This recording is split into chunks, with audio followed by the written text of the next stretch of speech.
Hello and welcome. I'm so glad that you could join us. This is going to be an exciting show. We've got several guests. I'm very excited. Everybody's going to share their coping skills that they have learned over the years.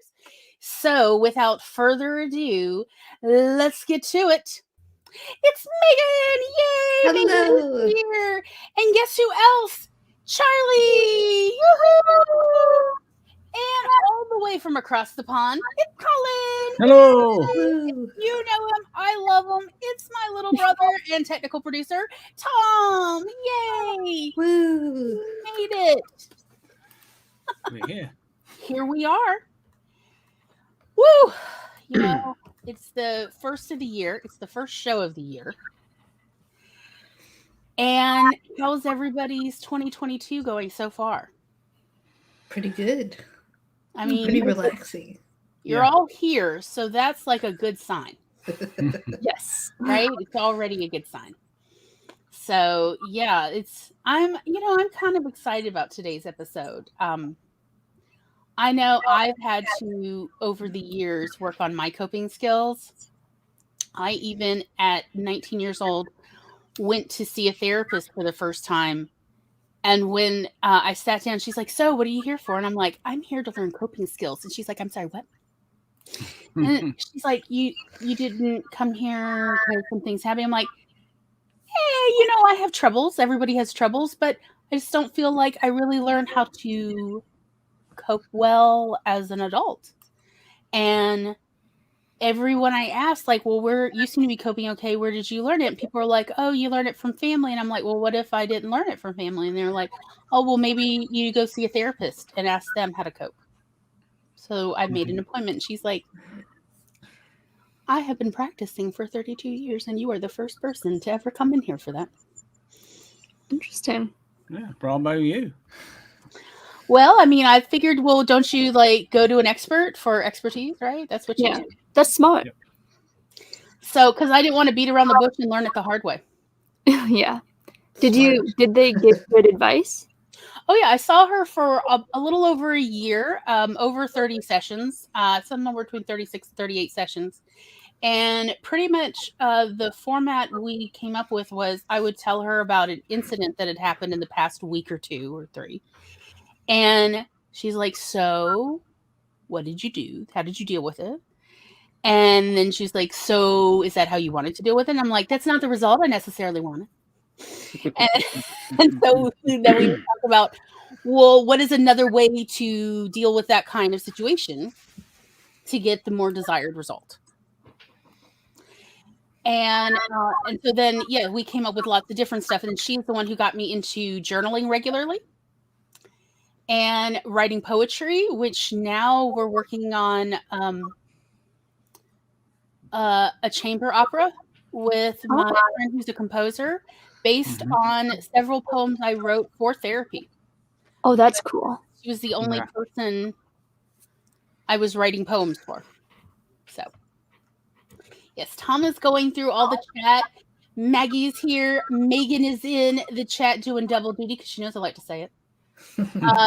Phoebe is here. Carrie is here. All the good stuff. Yay for a negative test. Yes, excellent. Yeah, always good I news. know Maggie.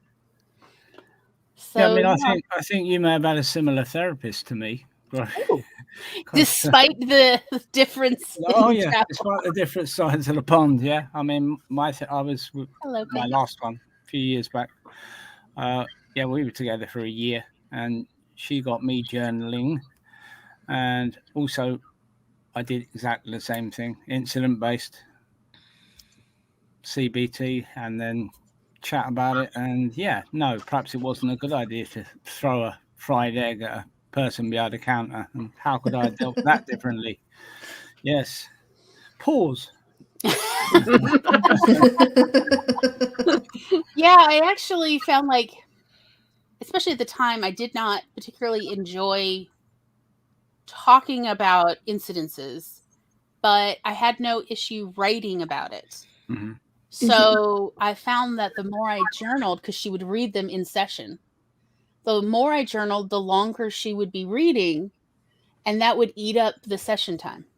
I Because see. then, you know, she would then want to talk about what I had journaled, but not till after she read all of it. So I did start like feeling incentivized to write more and more about my thoughts and feelings and experiences and hopes and dreams and poems to eat up the time. Because I was just really there for how should I have done it better? What is the better approach? I did not really want to talk about my crazy dysfunctional life. I just wanted to learn, have somebody teach me tools.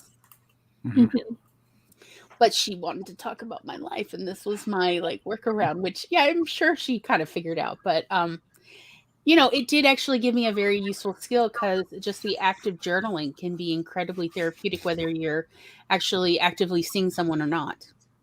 Yes, I totally agree with that. I got into journaling, I think, a couple of years ago, mainly because I like the idea of having something that I can go back to in the future and being like, oh, what was I like at this age or whatever. So I'd like date on my journals, and then I also had like I did small trackers in my first ever journals just to like track how many times I do something, because for some reason I thought that was really interesting. And over the span of how long I've been journaling, that has changed immensely from different subjects to like the layouts and everything like that. But it's definitely very helpful because I feel like you don't have to worry about prying eyes necessarily. Mm-hmm. Mm-hmm. So, Yeah, I Yeah. would find that in my planner. So I worked, I was in customer service at the time, and and then eventually tech support. And the company I worked for issued you planners that Oh. you could use for whatever you want. Like they didn't check your planner or anything, but they issued them for free. The Franklin Covey one, you know, the nice expensive ones back then. There were not a whole lot of options, and Franklin Covey was the swank because that you could get whatever kind of specialty planner Franklin Covey had, and the company would pay for it. That's Oh, nice. nice. So yeah, it was pretty nice. And I mean, as a customer service person, I really didn't have a major need for a planner since my job is essentially mostly reactionary at the time. And there was a database for when customers called in, you made it notes on their account. So again, I didn't have a lot of. So what I ended up doing in my planners was I wrote little poems and things. And my therapist was like, no, I want to read the poems too. So Sarah's here. Hello. Oh my gosh, I love your hair. Thank you. I love My that Beautiful coat. hair. hair has been freezing nonstop for like the past 3 days. And it was fine until it was like it was, right before 4:00. And I was like, great, perfect timing. Yes. Yes. So she was like, no, I want to read the poems too. And I'm like, how is that part of therapy? She's like, it's a part of you, so it's a part of therapy. Kind of legitimizing all these random little poems I would write in the margins of my planner at work. Because, in customer service, you're mostly waiting for calls. And this was back in the late 90s, early 2000s, before the whole skeleton crew idea in corporate America took over, where you always only have slightly less number of people than you need on any given shift. So we had enough people that, yes, you could have 20 minutes off to do whatever, including a bio break or just have a moment of silence to yourself after that last call. A long moment, maybe a walk, maybe a 5-minute walk around the building as you wander through other departments. That was allowed back then. But instead I would sit there and doodle little poems. And she viewed that and like really legitimized that, which I guess sort of changed my coping skill trajectory for the rest of my life. Because essentially I love steno pads. Y'all, these things are like, these are the perfect size for my thoughts. I have every steno pad ever that I've ever written in. I'll get into that story later. But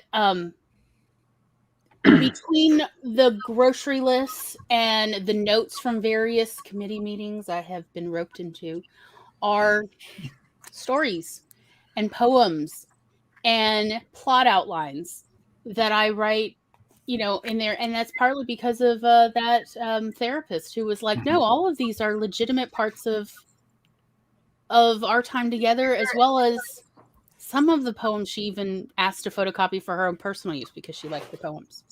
And they are a form of coping. It is a form of coping. Yeah. Because in the end, a lot of what coping is learning how to process what is going on in a functional way so that you can then get to a functional reaction and continue on in your life. Yeah, instead of actually reacting on an emotional level, which is your first instinct, because it's that fight or flight instinct most of the time. If you even actually get to a real reaction, I know plenty of people who they freeze, but it's not actually a freezing from response. It's freezing because they're still trying to understand what just happened. Yep. Which is why I said earlier about the pause. Just giving yourself, learning how to give yourself just that few minutes, even if it's a couple of minutes, just between going in immediate reaction and actually at least allowing the thought to travel a wee while before you react. But it took me a long, long time to just not react off a gut level to most things. So, what's the worst possible way to interpret what happened? Oh yeah. Ruminating as well. That was another big one. That chewing that card over the same problem day in, day out. Because with me, it's depression and anxiety. So you have to learn how not to do that and to be mindful of the signals when you can see them coming. So one of my coping mechanisms is walking and music. There's two. Always look. Music works for so many things. Yeah. But the and like earlier, CB was saying, of how the therapy didn't work and they've been trying other things, and it's like there is no universal coping. It is finding what works for your brain at that time in that situation, which is why Gloria and I talked when we were doing the MCU earlier this year. And we were talking about the last couple ones. What were they? With Thanos and everything. Essentially the two-parter. The snap or the Endgame. Endgame. And those two, and the whole Infinity War and Endgame, yeah. And how the usage of individual therapy and group therapy, are rarely correctly used in the Marvel MCU. If you ever find yourself feeling like, wait, haven't I seen this in a Marvel movie? That should probably be your side of, I need to go look at another strategy. Because they're all dysfunctional in this universe. There's so many different ways to cope, to, really, journaling works well if you are good at ruminating. If you're good at looking back and going, but wait, how was I actually feeling, and what was the real situation? Journaling really helps you grow quickly. But if I found it helped me, in particular. But if you don't yet have those skills to look at, what are better ways to address this, then first, maybe you need to talk to other people who have also experienced this to see what their strategies are before you can also so it is always you're looking at different ways to do it, and there's never this is the way everyone should. Yeah, there's not a one size fits all on coping strategies. Nope. I used to hear I'm people used to talk about your toolbox for coping. Like it's, these are the tools I use to cope. And I'm like, no, I've expanded. I have a she shed. Tool, and if I need to, I will make like an extension. I'll get an annex or something.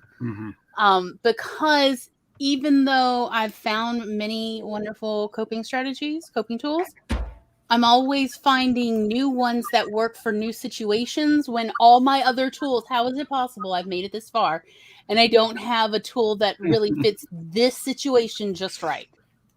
I think it's also knowing the difference between like journaling stuff is what is cognitive. Whereas there's also sensory coping strategies, aren't there? Which is, like I burn incense before I come online and listen to a nice storm on the computer. It's and just, some of it's, and also just music for some is still sensory because it brings you back to a time and place. Yeah, and can lift the mood just by the music you listen to, which is also a good thing to do.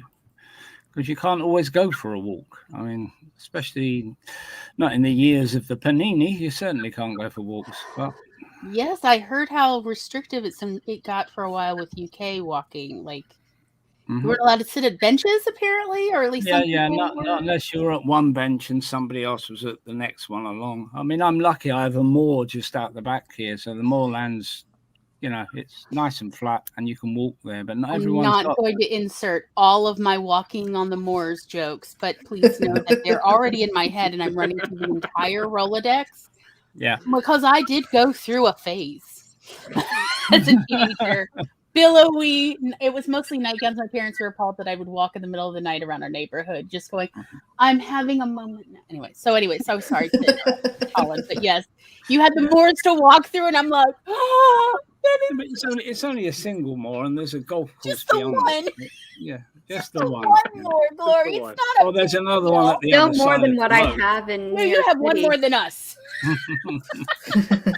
Because here we call them marshes and swampland. It's not the same. Colin, it's not the same. It's not romantic. It's gross. It smells terrible. Yep. We're all loving on Zara's hair at the moment. It's almost the same color. Zara's like, I didn't do it for the attention, but thank you. No, it's also like I don't want to distract, but it's like no, honey, it's like even doing things with your looks. It can be a part of stress relief for folks. I mean, for me, normally, I'm not saying you necessarily were doing for that reason, but just no, I wasn't today. But like normally, like if I need to pull myself out of a funk, like I'll put on like actual pants, like instead of sweatpants. Like even my jeans, which I've worn so much that they start feeling like sweatpants, kind of, because they're like comfy. They've been softened that much. It's like putting myself in the right mind space. And then what people are talking about, like journaling, but also fight or flight, is that in my bullet journal, what I actually tend to do is I write down my knee-jerk reaction, and then later I write down like how I feel after I've calmed down.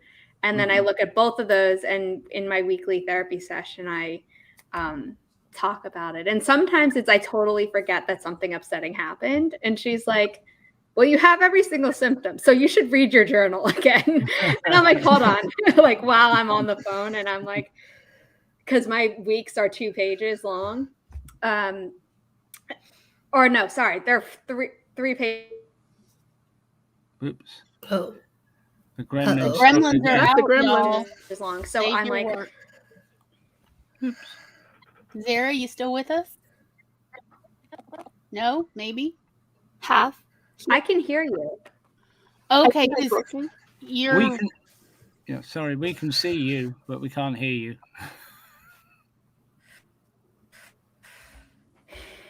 It's okay. All of a sudden, you were breaking up for me, and then you were like, "Oh, you're breaking up for us." So I'm like, "Can you hear me now?" Yeah. Yes. Yep. Okay. You know what? I'm just gonna close everything on my computer except this, and hope it fixes it. Clears up some memory. That's what Tom had to do earlier, right before the show started. He got kicked out of StreamYard and had to close all his tabs. The closing of the tabs, the death for some of us. See, that's why you have to get one tab, because it saves your tabs for you, and you never have to like get rid of them if you don't want to. Speaking I of have coping like strategies, over sometimes it's technology. Yes, like it'll save your pages for you. That's why I have so many bookmarks and like my Chrome reading list. Or if everything just breaks, I'm like force quit Chrome, and then it'll be like, "Do you want to reopen the tabs that messed you up?" And I'm like, yes, but then I quickly delete the ones that I figured out messed me up, so that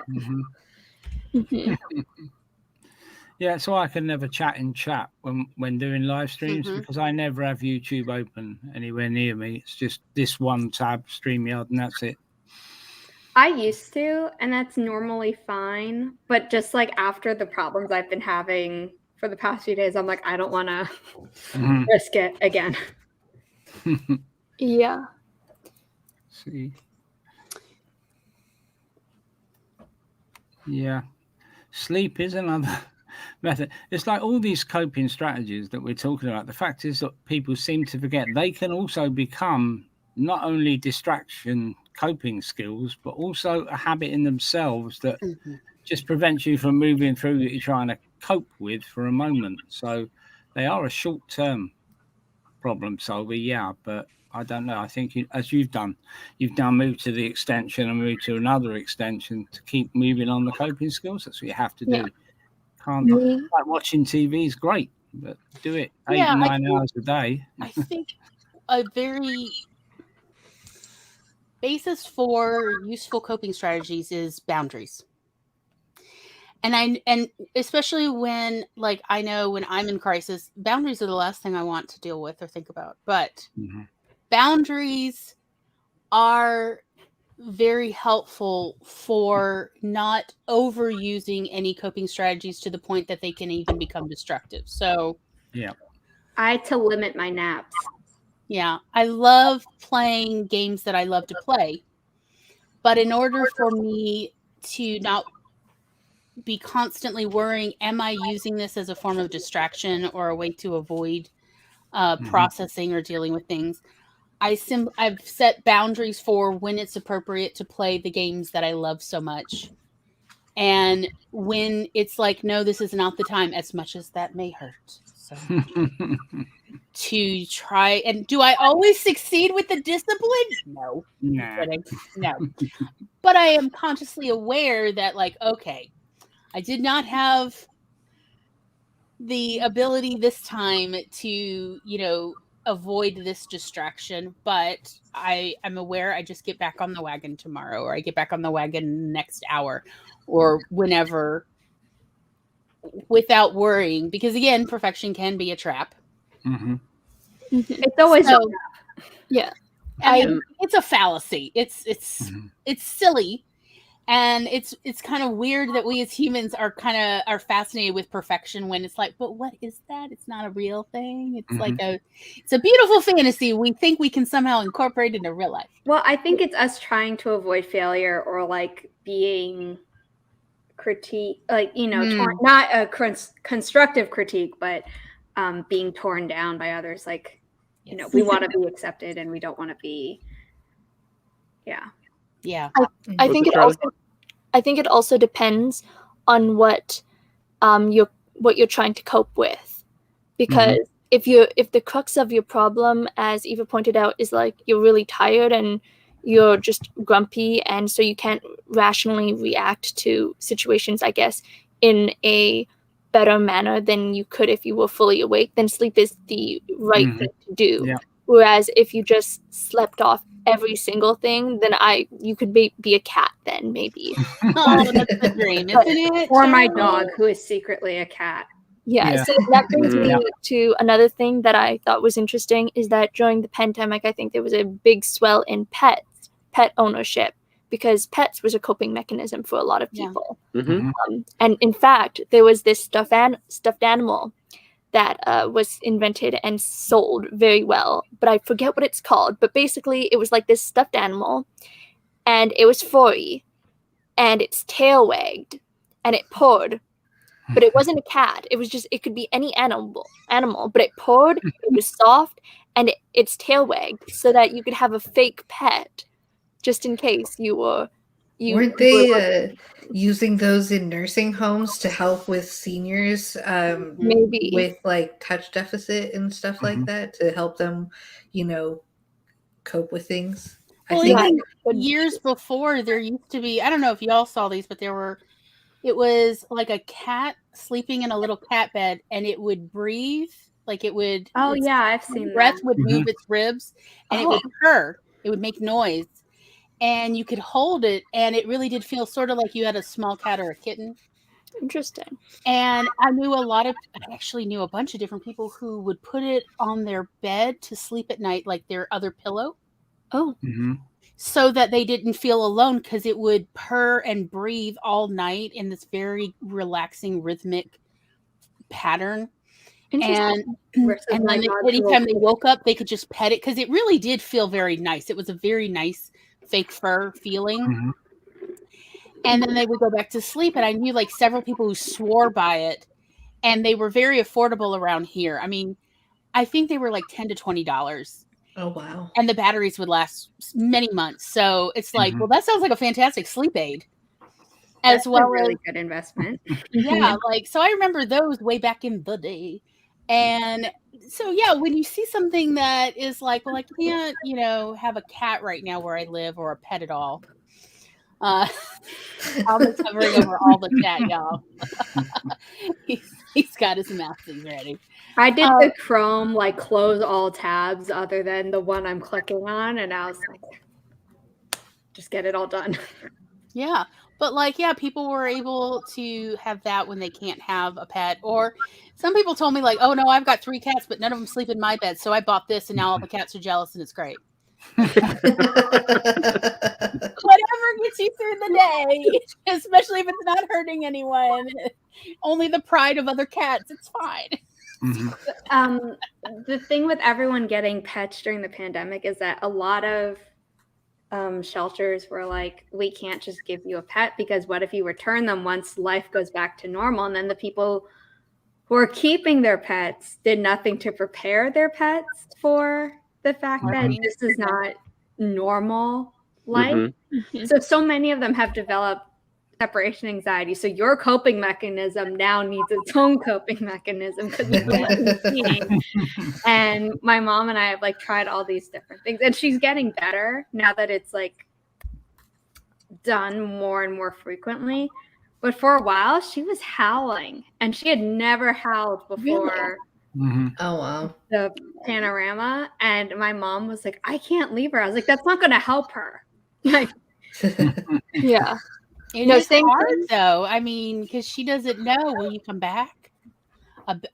Yes, just pile a bed of puppies over me, and then let me change my clothes when they inevitably pee.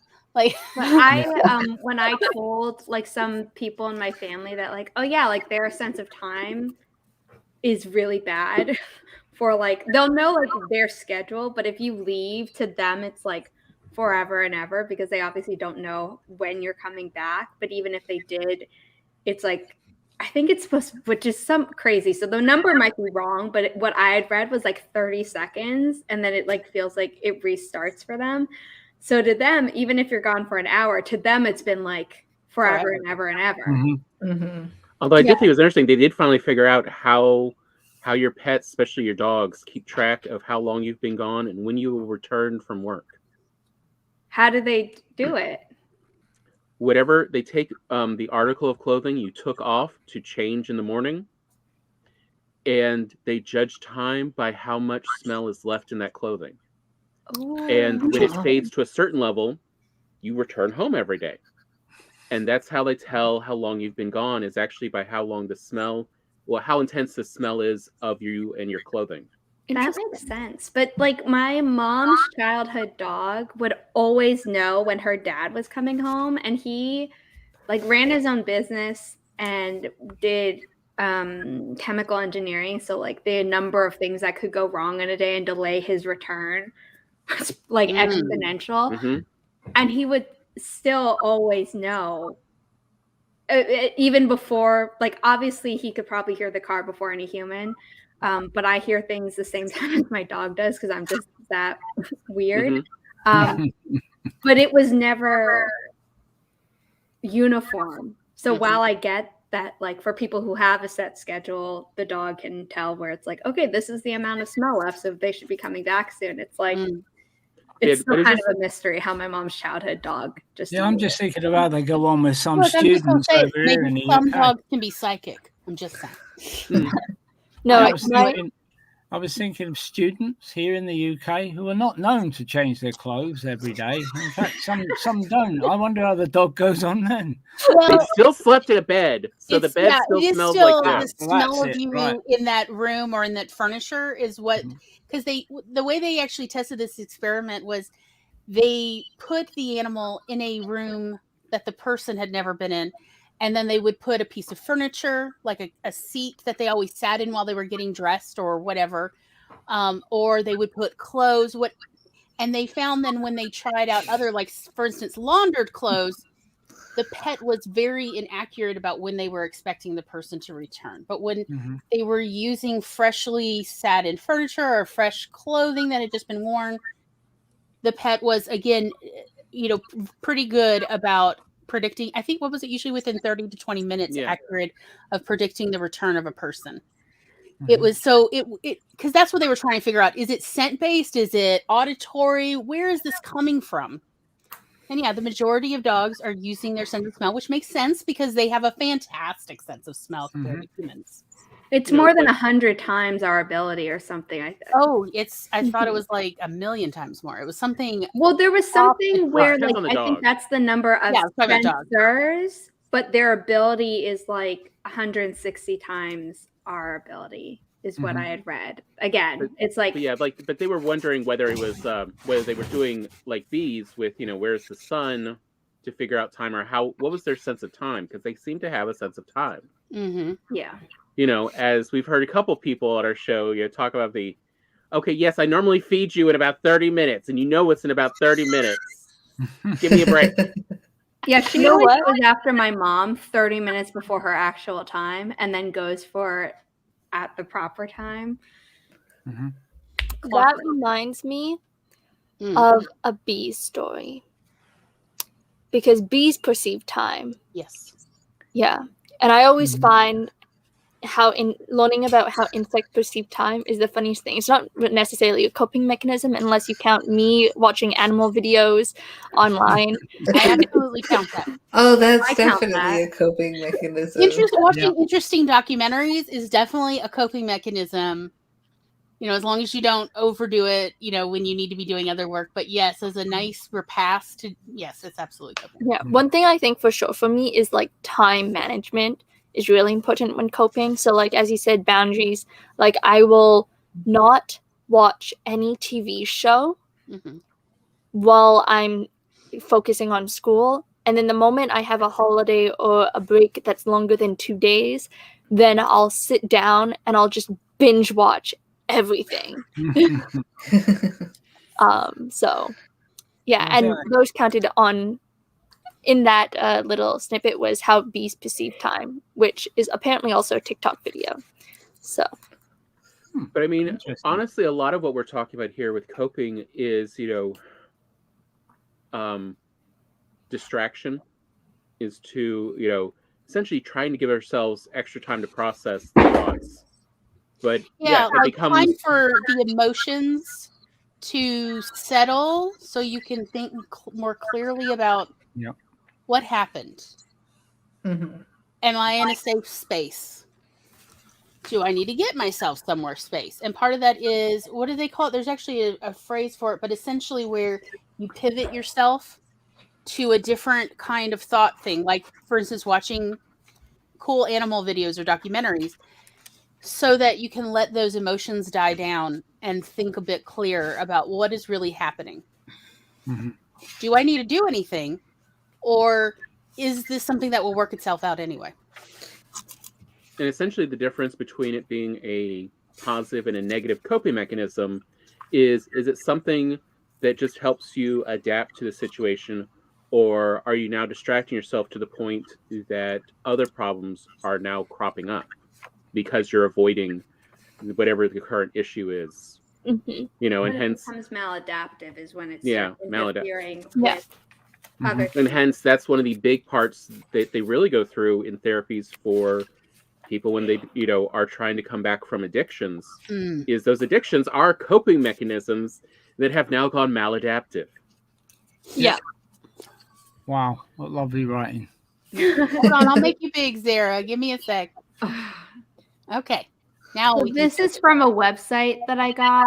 I have in a even older bullet journal ones that I got from therapy, but there are all these different things that you can do. So some of them are sensory, and then there's the distract. But again, like you don't want to do that for too long because then you're just avoiding your problems. And there are ones where it's like tell someone, and that can take a long time or that can take a short time. But I do think using your 5 senses, especially, I think it's called the 5, 4, 3, 2, 1, where it's grounding and you like 5 things you see, 4 things you hear, 3 things. You know, you just count down. I don't remember the order of them because I normally don't have to go through all of them. But then also for me with PTSD, the grounding one that I normally do is like, my name is Sarah Hoffman. This is where I currently am. This is the date. It's just like, here are facts that have no emotion tied to them whatsoever. And if I can grasp onto those, then I can handle the emotions at a lower frequency. Yeah, I actually agree with the crochet, doodle, and paint thing because once again, like trying to figure out what your main problem is, a lot of what I need is just to calm down in a situation, to figure out if I'm overreacting or if I'm valid in my thoughts. So then if I just doodle, then I can just relax for a while. And if I limit myself to like 2 doodles, then I'm good. But yeah, most of the time for me, it's just, the time management, trying to make sure my hobby remains a hobby and not like doesn't take over my life. But then again, I guess it's student deadlines, so Although the crochet, paint, and doodle brings up an interesting little thing about coping and processing, more specifically about processing of something Glory found out. I can't remember where or how old that article was even at this point. Of our minds process as fast as our hands move. Oh yes, okay. So I actually learned this when I was a teacher. I used to be a public school teacher, elementary, and it was something that they were teaching teachers.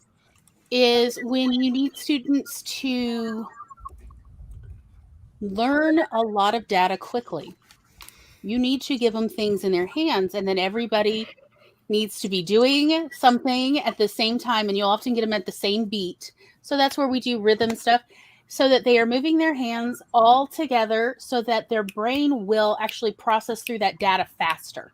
Fascinating. And so, because they found that your brain will process information at the rate that your fingers and hands are moving, which is often why when people are telling you something they just learned, like I'm doing right now, they move their hands because they're essentially drawing up this information from the depths of their brain, and it's helping them process that out to like share it again. So what we do in some schools is teachers will use, it's not called washi tape, but it's washi tape, y'all. And it'll have like either keys, like piano keys or the alphabet or something. So the students can put their fingers on while they're doing some activity, or the number line, where it goes positive and negative, and they're moving back and forth. That actually helps people. So let's say you dealt with something, an unpleasant moment, a scene in your life that day, and you come home and your brain is just a jumble of static. Doing something, playing the piano, crocheting, typing, anything that's moving your fingers. So cooking, a lot of people find chopping vegetables, stirring things, all of that will actually help your brain process through essentially a whole jumble of data and organize it. And that has now been empirical studies have proven this, and it's not just children this works for, it's adults as well. It's even older folks, and even some people with mild dementia. Moderate, it's not so much because the brain is becoming quite dysfunctional, but even those with mild dementia or other neurological issues are able to benefit from the using of fingers to help you process, whether we're talking about grief or just, hey, what happened? It was like I watched a car accident. But what actually happened, it was all just so jumbled up because emotions can cloud perception. Using your fingers to keep moving for however long you need while you process can be quite therapeutic. Yeah, and I think also relating that back to what most of us do, which is write. I do a lot of free writing. Particularly if I'm going down, then I tend to just not journal. I just write and I type, because I learned to type when I was young. So it's easy for me. But now you've said that, I can see how it sort of correlates. It's the fact that typing and free writing, which I do on a keyboard, is probably helping me process thoughts, which stopped me from going all the way down, thankfully. But yeah, I like that. I'll have to look that one up. Shall we go ahead and take a bio break? It seems like a good time for us. Yep. And then we'll come back. So again, may I just go ahead and mention, now would be a lovely time to make sure you have something to drink. Brain needs to stay hydrated. We are a hydrate or dihydrate kind of crowd. And maybe it's snack time. We all have our little cults. Yes, we are of the hydrate cult. And, Or it might be talismans. time for a snack or a little walk around, or just perhaps there is something you want to organize real quick. Or listen to one's bladder. I'm just throwing that out there, y'all. So I had to. That's why I disappeared quickly. so we'll see y'all in approximately 10 minutes. And then we'll be back and we'll talk more about coping strategies and more of the basic philosophical ideas of figuring out your own coping strategies. So, And I'm looking. sorry, what I heard like YouTube now, or StreamYard lets me stop. What was somebody? I heard something now. Sorry, I was saying, Carrie, I did see your question. I'm looking for it. They've like redone their website, so I don't even know if the page still exists. So if it doesn't, I might post it on my Ko-fi page, the image, so people can see it for, reference. That's very kind. I'm not finding it on here. Oh, time. Why does things have to change? I know. But yes. Okay. We will see y'all back here in approximately 10 minutes.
Beepity beep. Beepity beep. Beepity beep. I'm pressing buttons. I have no idea what's happening. There we are. Or the man behind the curtain. Yeah. Anyway, I got distracted reading the article Zara posted because Tom's like, "Have you read it?" And I'm like, "No, I was replying to Zara online." Oh, you did? I'll check that. No, remember pick some number. Yeah, I know. That's what I'm saying. When you said you were replying to me, I realized like, oh, I should check that. I was trying to find a PNG of the Rent logo, the musical, because the coping mechanism I have is instead of working on projects, I design stuff that will then be paired with projects. So Kelly, if Kelly Wright is still here, there was I took one of her stories to use as a final project in one of my classes last semester, and I went above and beyond for what it was. I mean, it was helpful to her, so it's not like there was no point in it or whatever, but I did that first instead of the actual assignment because I was still waiting for information from the teacher, but then I just kept going. And Kelly was like, "You're being productive, but you're also procrastinating." I was like, "Yep, that's my MO." It's a talent. Yep. Yeah. Okay. First off, how did everybody do? Did you get things done? And I got don't mean in myself a cup of productivity tea. thing. I mean in a self-care. Oh, nice. Good stuff. Let's see what flavor it is. It is apple cider flavored. Oh, that sounds very nice. Mine's tea flavor. The delicious flavor, Tastes not gonna delicious lie. Yeah. Yes. English tea. But one of the things I was thinking about before we went to break is, so writing is not really my first creative art. My first real art form that I devoted myself to is photography. And I went to college for it, among other things. I've apprenticed and done a lot of work in that area. And I actually found learning to be a qualified photographer, both art and photojournalism, really taught me a lot about coping. And what I mean by that is, so one of the things in photography we talk about, particularly 21st century photography, since so much of it is digital, even though I've also been trained in black and white film, is workflow. That's the jargon term, but essentially what we would call your creative process. What are the steps from, oh, I have an idea, or, oh, I need to produce something, to the finished product? Behold, I have something to submit. Pay me now. Or whatever, or behold, I have something to submit for this, gallery or whatever. And what I learned was this validating thing where many photographers, and I'm talking like big deal professional photojournalists, everybody, to people who are just, they are wedding photographers, they are photojournalists at local newspapers. I know that's actually like a vintage thing now. Sorry, I'm hearing an echo. Before Yeah, you I'm hearing. I am hearing an echo as well. Yeah. I thought maybe it was just me. I have you on mute, but not you. But I opened YouTube so I could put in the link to that list. I don't know. But what I learned was all sorts of photographers, part of their workflow is something that I don't think of as photography related. Like Photoshop is always a part of everybody's life or something like it. But also it might be make a cup of tea, go walk around the building, think your thoughts, have a cigarette. This was the early 2000s.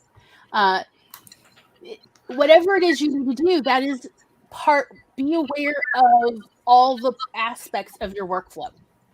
And that was very validating for me.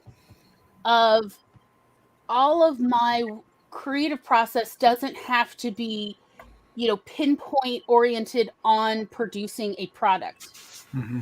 It can also be things that really have nothing to do with taking a walk around a building, going out to hang out with the smokers at the side of the building, making a cup of tea, having a snack, or having a talk with the secretary of the other department in the building is not directly part of the creative process. And yet I had so many photographers tell me it is part of the creative process. Are you kidding?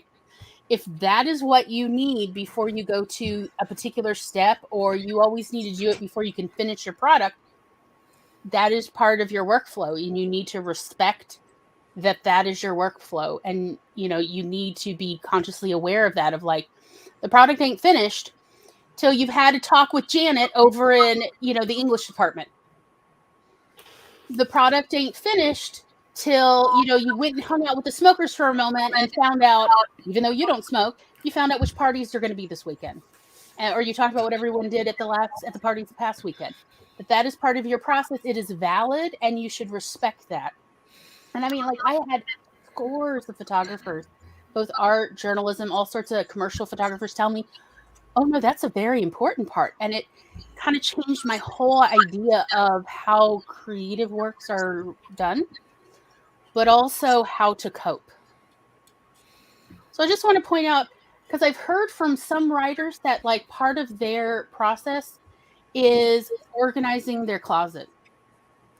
Somewhere between chapter 5 and chapter 20, they're going to have to spend a week organizing their closet, even if they just organized it 6 months ago. And that is just what has to happen as part of their process. I think that is important, and something I don't hear a lot of people talking about in other creative endeavors. I hear it discussed in photography a lot, but I don't hear this being discussed in like writing or necessarily in painting, although I hear it more in among painters, and I hear it more among sculptors. But writing, ironically, I don't hear it that much, and it baffles my mind. I feel like maybe it's just because I watched so much of Kate Kavanaugh's I Tried Writing Like series, but I feel like those people always had a routine. And then I know Sarah Sutton in a lot of her vlogs, especially in the colder months. She didn't really do it when it was summer, but like she always has to light a candle in her she shed before she starts working. And I kind of like that there's a routine to get people into the mindset or to take a break or whatever part of their process. And I don't really have that. And every time that I try to, it almost stresses me out, so that it's the opposite of the coping mechanism it's supposed to be. But I always think it's really cool when I see people with something like that. Yeah, as I say, one of the things photography really taught me that I had never considered before is also, and it's kind of ironic for writers, is writing down what were the steps I did that led me up to the point of my finished product, and all of them. And like, I'll ask writers, what did they do before? And often, whenever they have like good productive days, and I'll ask them for a minute, ask them what did they do? And they're like, I just wrote, I did fine. And but what else, what led to that day? And versus in photography, it's, we write down, you're taught to, like, you write down everything ahead of time. And then, just like with professional athletes, where that famous, what do you call it? It's, where they worry about getting jinxed, but they'll wear the same shirt. What was it? Superstitions? Yeah, where their superstitions come from is part of it is like, that's part of their process. Is they know if they do this, then they do this, then they do this, these are the results they can get out of themselves. Yeah, I think that's the same reason as I burn incense before I start writing, and I had the same stuff on my desk.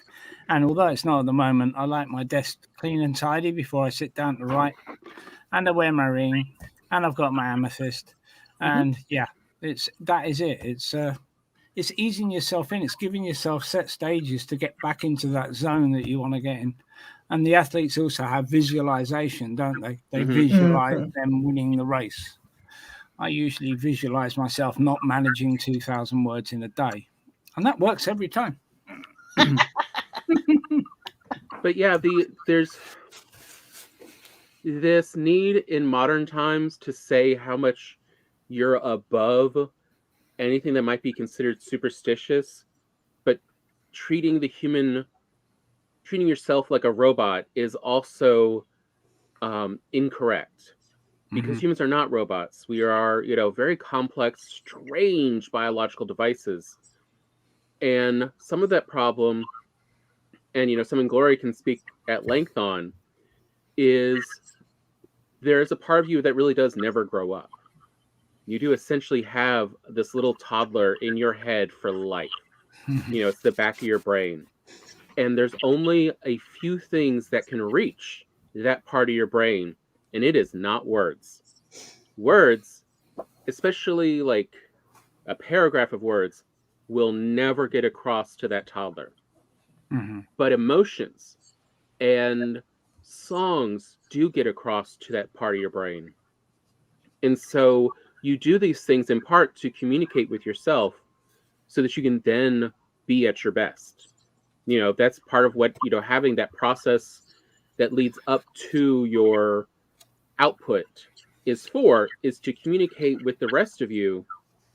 Here is, I need to get into this type of mode because I'm going to do this. And I know if I do these things, the rest of me will get the message. But if I just try to force myself like I am a machine in a workshop, it ain't happening. Yeah, I agree. Totally. And I tried the writing 10,000 words a month thing earlier last year. And I did it for 2 or 3 months. But the point, it was absolute rubbish. And then I realized all I was doing was forcing verbiage all over pages. So what was the point? So I stopped it. Don't feel like writing one day, I don't do it. But I will do something else. I'll plan it or plot or watch YouTube videos from other writers for hours on end and then think, oh, where did that writing day go? Oh, yeah. So, I agree with that. You've got, it's the primordial part of your brain, isn't it? The little bit we call it the lizard brain. The back of that lizard of like, no. They're like, this is what I want. Give it to me now. But that very basic part of us that's not even primate. Yeah. That's like, no, just give me the meat. Give me what I want. I need it before I'm going to give you what you want.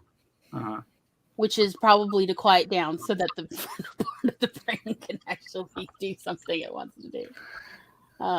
But I think it's really interesting. Like photography, while it is truly an art form, it has such a different approach, I think, because there's so much technical parts of it. There is this idea of truly, like, photographers train other photographers of, you get that notepad out, and everything you do, you then write it down afterwards. And you do it every time, and then you start looking for patterns, and then you figure out this is the order, this is the process I do it in, and I get the desired thing so that you can replicate it, because redundancy is important in photography. To be like, and what I mean by redundancy, the process, so you can replicate it anytime you want that look, is really important. But also, I think because from start to finish is usually a much faster time period than with writing, where we're talking about months or even years sometimes for writing, like a novel, versus with photography, for one picture, it might be anywhere from an hour from start to finish to maybe at most a week. I know a couple art photographers that maybe take a month, but that's it. Nobody takes that long usually. There's always they're looking for that particular lighting and that particular shade, color, whatever, and it's only going to happen that one day in that month, and they've got to set everything up beforehand. So understand why. Now, if only we could apply the same process to writing a novel, we'd be fine. Well, I'm sure if we wrote enough, we would be able to. If we wrote enough novels. Yeah. I mean, that's part of was the, Sarah was talking about Kate Kavanaugh's, write like a writer, is that all these people who became very well-known writers did develop these things they would do. And that would, communicate to their body, here's what I want to do. Yep. Good stuff. But yeah, like I've noticed, especially from younger writers, this, similar phrasing to what you hear from teenagers of, I am like my modern technology. I can just turn on and turn off. Mm-hmm. And it's as you get older, you realize, no, you may distract yourself. You may tell yourself you're not thinking about it, but humans do not just turn on and off like machines, like the stuff they interact with. You do have to develop all of these little things to communicate with yourself, because there are so many parts of every individual. Yeah, even when we're asleep, we're still telling ourselves stories. Absolutely. Yes. I like when the writers who talk about their process, when they mention as part of their process something that has nothing to do with writing, such as I walk across the moors, or I go make lunch, and I work out how I'm going to write that scene without thinking about it. But by the time I'm ready to sit back down, I usually have an idea of at least how to start it. Mm-hmm. And I feel like those are often much more honest tellings of their process rather than, no, it's just at this time I do this, I have breakfast, and then at 11 I sit down and I write for 3.5 hours, and then I'm done for the day. And I'm like, wait, what? Surely things were happening in those 3.5 hours. And it wasn't just typing like a cat at a laptop. No. I mean, in between going on Facebook, Instagram, Twitter, and nowadays TikTok. So, okay, yeah. No, I do. Look, I mean, cleaning. I noticed that Mama Maggie earlier mentioned that one of her coping mechanisms is cleaning. And I agree with that, because I get to a certain point and then I'll ignore what I'm doing on the computer and go away and start tidying the kitchen, or decide the lounge needs hoovering for the third time that day. It's procrastination again, Zara, as you mentioned earlier. Just another way of doing it. I say also this view about procrastination. For most times, procrastination, I've often found for people, if you really talk to them about what their frame of mind was before they started procrastinating, and then what they were thinking like after they were procrastinating, often it's that procrastination is actually part of their process of processing their thoughts to something that is coherent, to communicate to others. Mm-hmm. Yeah, actually, that's a good take on it. I mean, also the fact is, I don't know if a lot of people do it, but I have to just occasionally, I just zone out. I just put music on the computer and I go and lay down on the sofa and stare at the ceiling for 10, and I don't nap. Well, not very often, but usually it's just staring and thinking. And I think a lot of people should do more of that, because you're with yourself. So, yeah, a lot of my creative process is staring at corners and the ceiling and the walls. Mm-hmm. I have my favorite spots that I stare long time. There's a whole cobweb set in one corner I refuse to take down because it gives me something interesting to look at while I let my mind wander. I tell it's people the muse cobweb. Yeah. Cobweb a very artistic cobweb. Kudos to all the spiders that were required to make it. Mm-hmm. They wander in and then they wander back out from the same window. Yeah, Eva's right there. And some of that is because you do not have the noise of when you're trying to force creativity. When you are concentrated on something else, it's easier to kind of do a single file processing of a creative idea. Mm-hmm. Because a lot of you is distracted. Because, we think a lot. We all have a lot of, brain power to use, but sometimes you just want a little bit. You just want to glide across. You don't want to, tear up all the ground. And so, yeah, it is easier to be doing something else and letting your brain work on that creative thought. Mm-hmm. Yeah, sort of like sneak up on it while it's not aware of the fact you're doing it, and neither are you. So yeah, that's it. For a while, part of my creative process was in the time it would take me to the 20 minutes to drive home from work. I would come up with an idea to write, and then I would only give myself 20 minutes to write it before I had to start dinner. Mm-hmm. And just this, what can you get in 20 minutes? Quickly, write like the devil, just write. And just so the handwriting is terrible.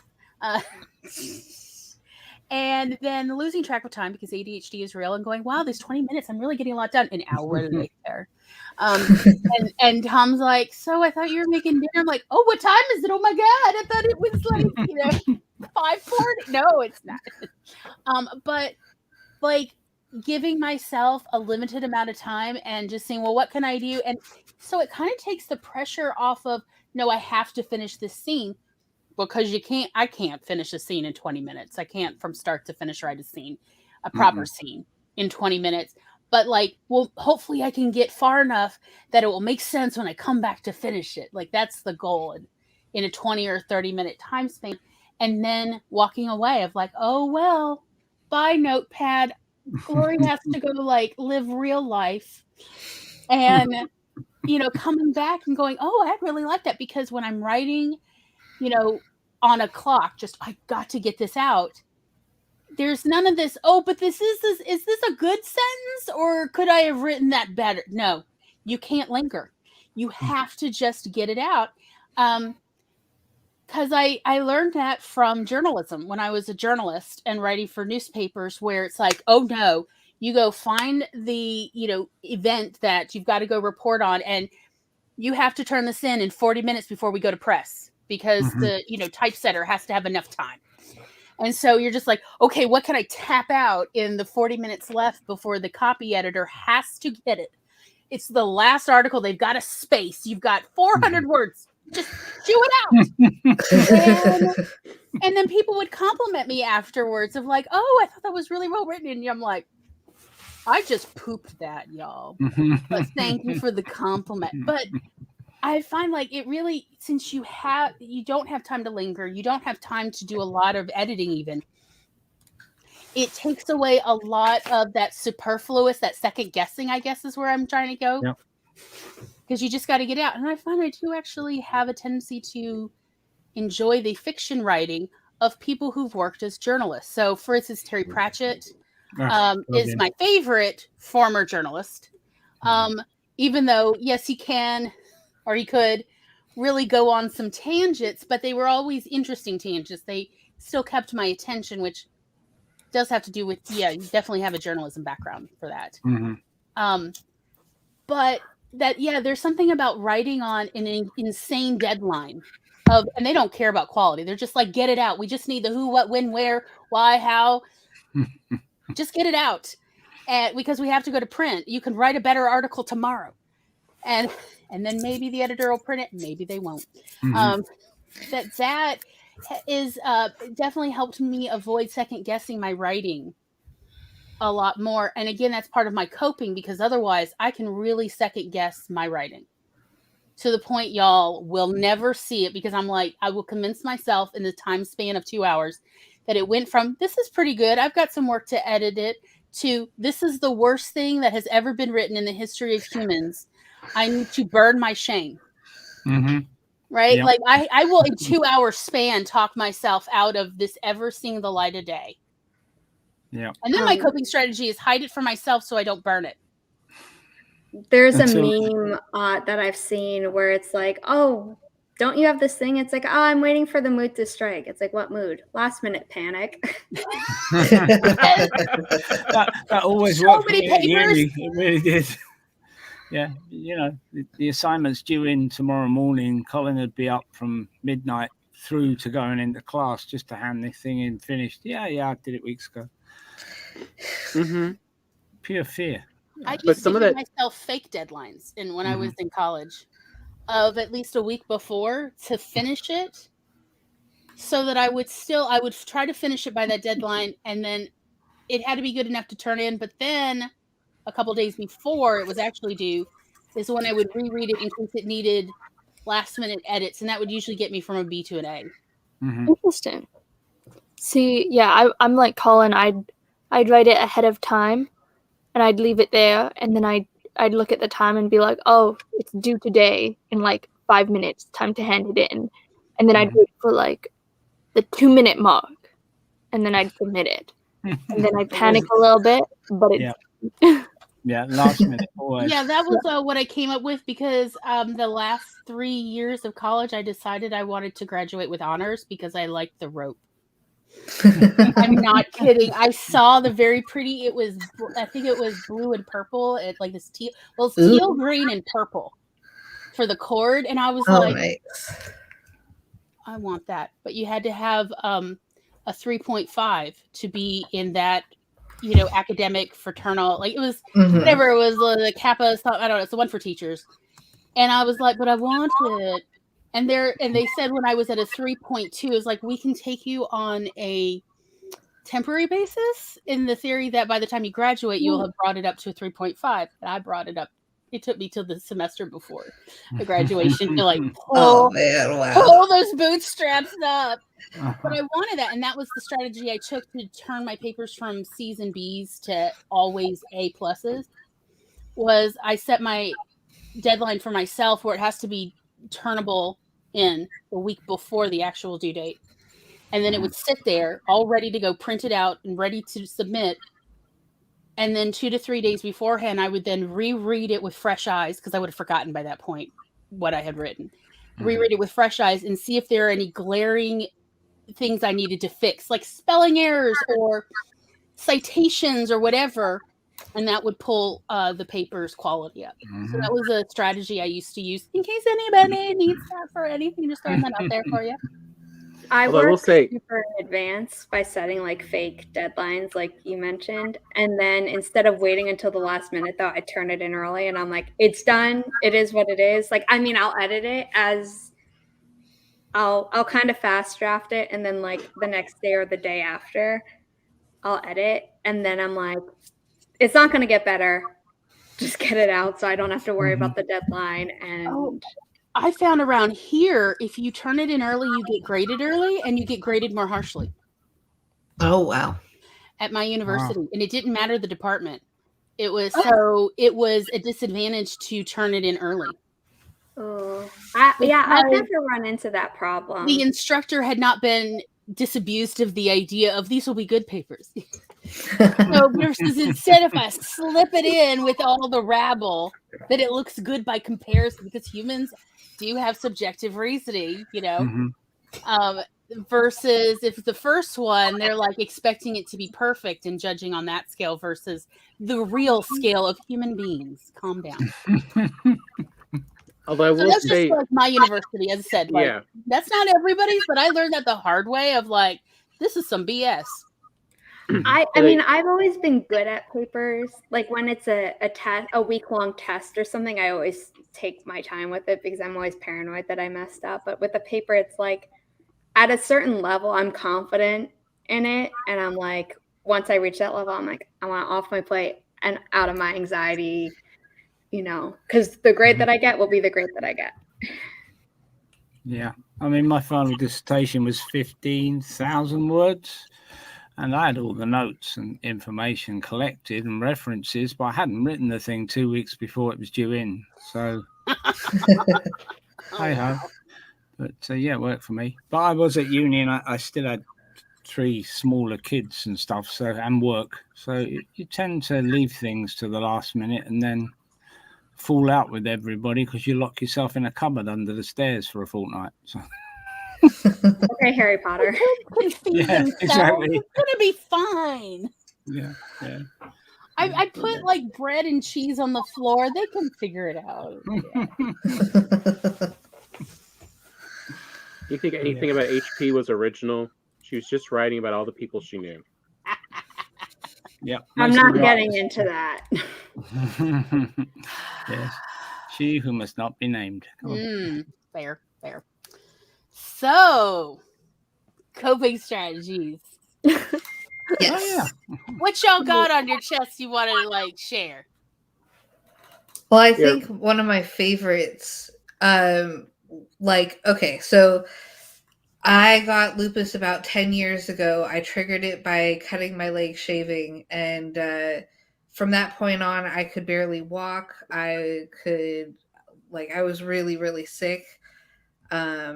And so I got really, really depressed because all of a sudden my life was, I used to walk 10 miles every day, and I really enjoyed walking that much. And then to have that taken away from me and my health taken away from me,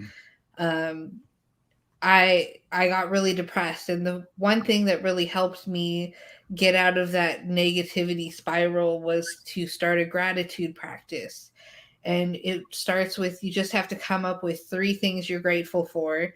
And it can be something as silly as, I'm grateful for tacos. It doesn't have to be, I'm grateful for my family, and, you can choose something small, whatever what you're grateful for. And you try to come up with new things every day that you're grateful for. And that kind of, gets you thinking about the good things that are going on in life, not just, the whatever terrible stuff is going on. It gets you thinking oh yeah, this is pretty great, and that's pretty cool also. And it helps you get out of that negativity spiral, especially if you practice it, consistently for a while. I think that's one of my favorite and most useful and most effective coping strategies that I have for depression, at least. I'm looking. See anybody else? No, I'll talk then for a change. Yeah, no, also, obviously, with depression and things, as well as, the usual journaling, whatever. I mean, I'm trying to think. Lists were another. It's always something writing with me, but most of all, the best thing of all was I joined the theatre group in Newcastle. Oh, And that was when I was coming out. I mean, I was away from the crisis team by then, and they'd left me alone. But I suppose before that would be answering the telephone for the first time after about 4 months and actually picking it up and saying hello. That was a big one. But yeah, I joined the theatre group and went on my own and walked through the doors not knowing anybody. And that was an achievement. I think with me, I have to be challenged. But I was also thinking earlier, once you're really down in that pit of depression, all this coping strategies and everything, really, they can't help you at that point because you're just not thinking that way. There's nothing's good, nothing's working. And where they do work is making sure you don't end up back where you were. So, yeah, I think people helped me, both online and in person. Although I couldn't be doing with the theatre too long. They were a bit clicky, but I think it was helpful for me, and it's for me, it's the reason why Jenny Lawson is listed down below under recommendations. She had a phrase she repeated often in her first book, Depression Lies. So a thing about me is I, back when I saw that therapist when I was 19, I was diagnosed with a dissociative disorder as well as PTSD. And it did help explain why I was the only member of my family who did not have depression.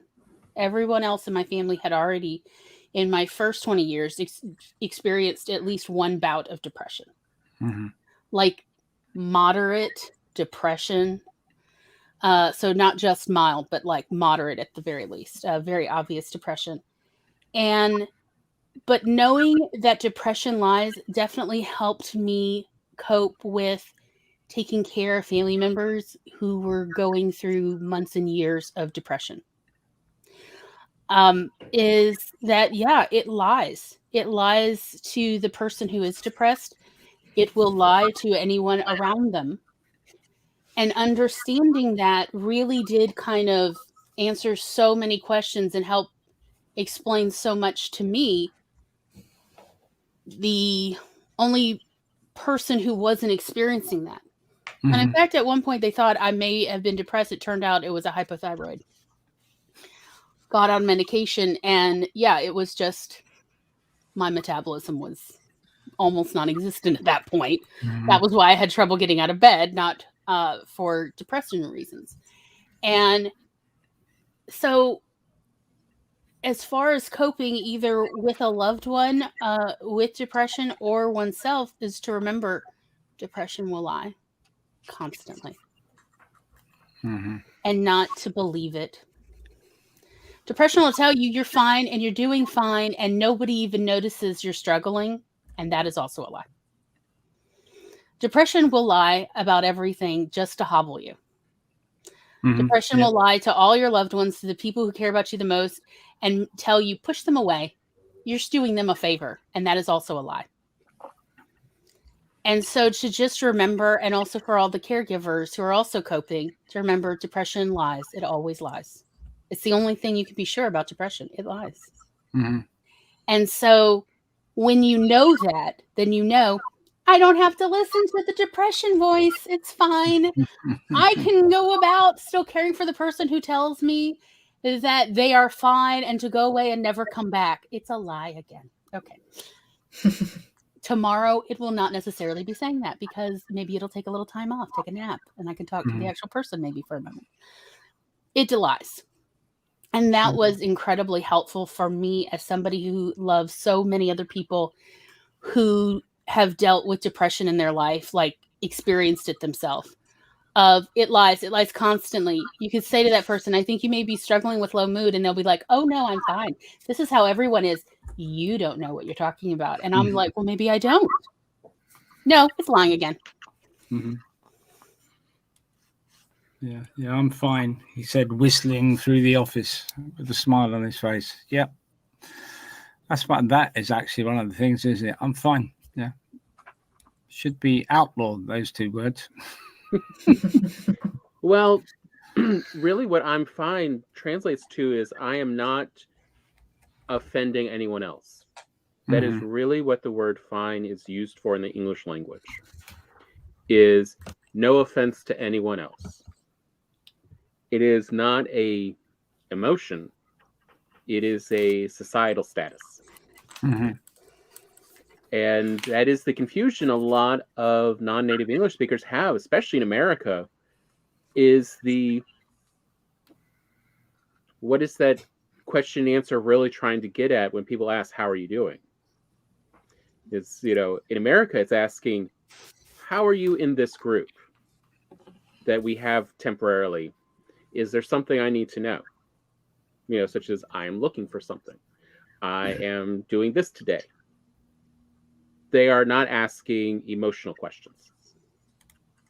Yeah, they're trying to elicit the correct response to the question they're answering, basically, which is, I'm fine. How are you? Nice. I think nice it's weather my we're second having. book. Oh, sorry. Oh, sorry. Carry on. In my second book in my new adult sci-fi romance trilogy, where I've given my character like a lot of trauma in the first book, and then it continues and gets really worse in the third book, I put in that FINE stands for feelings inside not expressed, and it's because she would be like, I'm fine, like I don't need this, even though it's like very clear to everyone that she needs this because her traumatic experience is like, no one can minimize it the way that a lot of other things are, but she's like, I don't want to deal with it. So she would say that. Yeah, that's what most people call it as. It's good. But Yes. because she wasn't feeling insecure or nervous. So I found the other one and I was like, I really like that because it's broader and can apply to anything really. Yeah, I like that one. Yeah, I think the new adjustment I've used to be more honest about how I am when people ask, how are you, is I'm here. Because I am here. And I don't want to talk about it. Let us move on to the conversation. But I'm here. And that counts. That's something. Yeah, SSDD. Yeah. I'm not necessarily in the mood to talk about where I am emotionally in that moment. Maybe I need to drive. That link, Eva, while I appreciate it, is actually from my paranormal romance trilogy. So the one that I just mentioned is Bitter Blood. But thank you. Yeah. So among me and my extremely close friends, because it depends on the closeness between you and another person, we're comfortable enough to have cry sessions. We have scheduled cry sessions, and we have scheduled rant sessions that will just like we're kind of like not scapegoat, but like we're like the person to go to for each other for these issues. And sometimes we won't say anything. Sometimes we'll go on Zoom or FaceTime or whatever, put on some really sad Olivia Rodriguez's music, and then we'll just cry for a good 10 minutes, and then we'll be done, and then we'll ask about what the other person ate for lunch or something, and that's that. Because crying is very healthy. So yeah, I was going to say that's a really good thing. And the point is, it is like the connection. Trying to think now, connection coping skills, which are talk to somebody, which is very easily said, but you've got to trust and be sure that the person you're speaking to is not going to turn around and say, "Oh, for goodness' sake, pull yourself together," because that's the last thing you need. Or like my mother once said, when I think I said she seemed depressed, she said, "I haven't got time to be depressed. I'm poor, not rich." That was it. As far as she was concerned, that only rich people could be depressed. She was just fed up. Cheers, Mom. I'd say one of the better skills I learned in friendship in my 20s, in part because I'm autistic, so it's not always easy to read the subtle cues, was when I'd hear a rant coming or some other problem they want to talk about, I just started asking at the beginning, all right, is this a strategizing session or is this a rant session? What kind of responses are we looking for right now? Yeah. Because it's very jarring when someone gives you the opposite type of response that you're needing, at the time. Are we needing emotional or are you needing logical?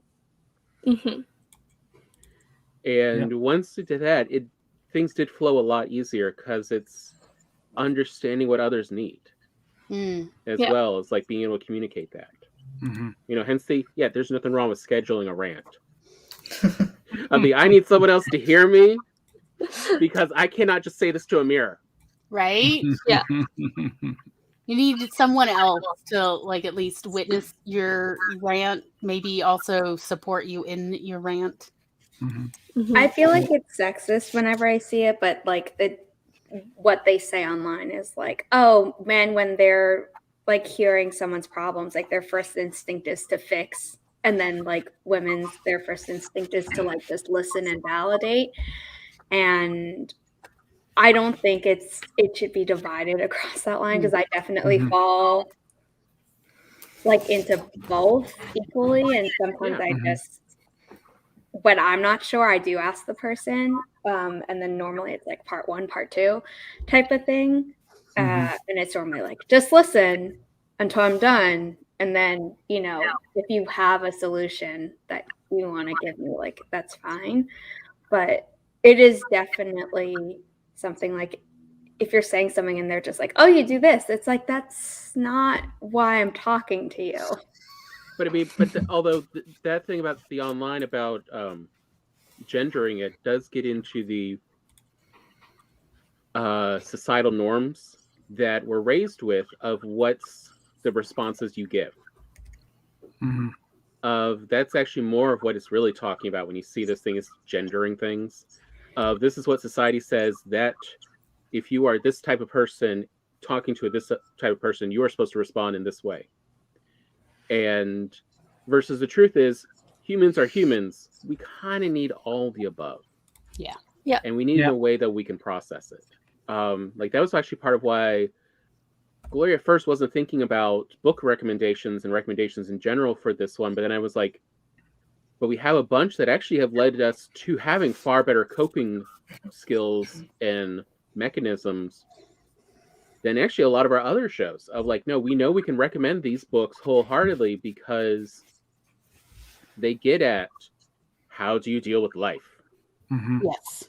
Whether it's, Pema Chodron as a Buddhist nun working in the Western world, which is a lot of interesting translations in communications and coping between Eastern and Western thought styles, to, Gloria's point, Jenny Lawson, of, just somebody's life trying to deal with day to day when they know they do not handle things well to begin with.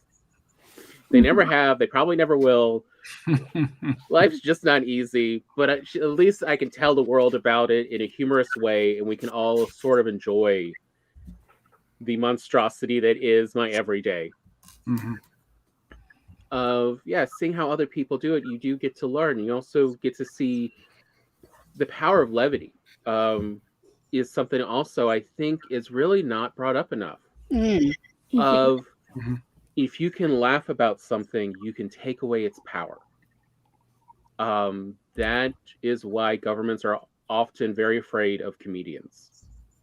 Because if you can find a way to truly mock it, you take away its control of things. It's no longer untouchable. Yeah, you can't laugh at what is sacred. In fact, people will not laugh at what they consider sacred. So if you are laughing at it, it proves that that is not sacred. And that includes governments. It includes leaders. If nobody is laughing at that leader, then that leader is sacred. But if we are laughing, then it does tell the back of our brain, the lizard brain, or as you wish to call it, hey, this person is fallible. They are not perfect. They are human, and we can now laugh at them. But we can also laugh at ideas. We can laugh at the absurdity of situations. We can laugh at the absurdity of depression, poverty. Because it sucks, but it's also absurd. Yeah, it is. Absolutely. And that takes away some of that oppression of this is forever and you are at the bottom of the crab bucket. Because when you are actually being pressured down in the crab bucket and everything is sacred, you can't think about it in a way that things change. You cannot think about it in ways that things would improve. And that is part of, that whole getting space on something and metacognition and just, but why am I doing this every day? And like I tell Glory, like one of the things Glory says to me on a very regular basis, and would be very easy to actually be very ashamed of and sort of hold sacred, is where she tells me you are a good provider. Since Glory can't really work much right now.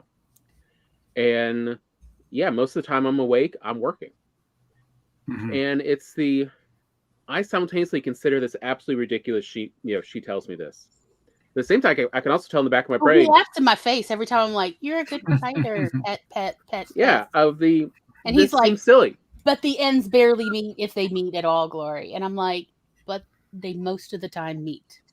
Look, you're doing a great job, and you're doing your best job, which is all anyone ever could ask of anyone else. Yep. So, I am here to give you the compliment you have earned. You've earned it. I didn't make this up. It's real. But but the honest truth is, still, the back of my brain does still need to hear it. Yeah. As much as logically, I'm like, this situation shows itself for what it is. Why do I? But the back of the brain still needs to hear those little compliments. Still needs to hear those little confirmations to keep from going, into those little negative spirals that do spiral out. Sort of in the opposite side of where it can be healthy to purposefully trigger yourself of something that is highly stressful to you. The reason why we listen to particularly sad songs to trigger our emotions, because we can choose the time and place in a safe location to process that you cannot process that in everyday life as you are working, as you are earning income, as you are, getting your degrees and dealing with the outside world. You can't, as your mom said, she's, the poor can't really be depressed because they don't have the time. We still have some time to ourselves, and that's when we process. And that's when we choose to trigger ourselves. Because you don't want it just stuck in the back of your brain festering. I cannot watch Call the Midwife without crying. There is no episode I will cry every day. So I save Call the Midwife for when I feel strong enough to just Niagara Falls, y'all. It's such a good show. Yeah. I say Puccini for the same reason. Like, whatever. It doesn't, and then, maybe over a cup of tea with the sweetened condensed milk, to like commiserate. Midwife, whatever. But every time, y'all, it triggers me every time. So I wait. I don't they got a new Christmas episode. Tears. Let me wait till I'm ready to cry. But then when I'm ready to cry, Call the Midwife is always there for me. A new season by them. To cry my way through. To have that catharsis on call when you need it is powerful because you choose when you do it, right? Mm-hmm. So you don't have to worry that you're suddenly going to cry in public, or you're going to cry in a situation you don't want to cry in, or cry in front of somebody you do not want to be crying in front of. Mm-hmm. It's on your terms. Or to be angry when you want to be, or happy when you want to be. By the way, I'd like to point out, just if you need to inject levity, there is actually a little equation. There is a book called The Humor Code.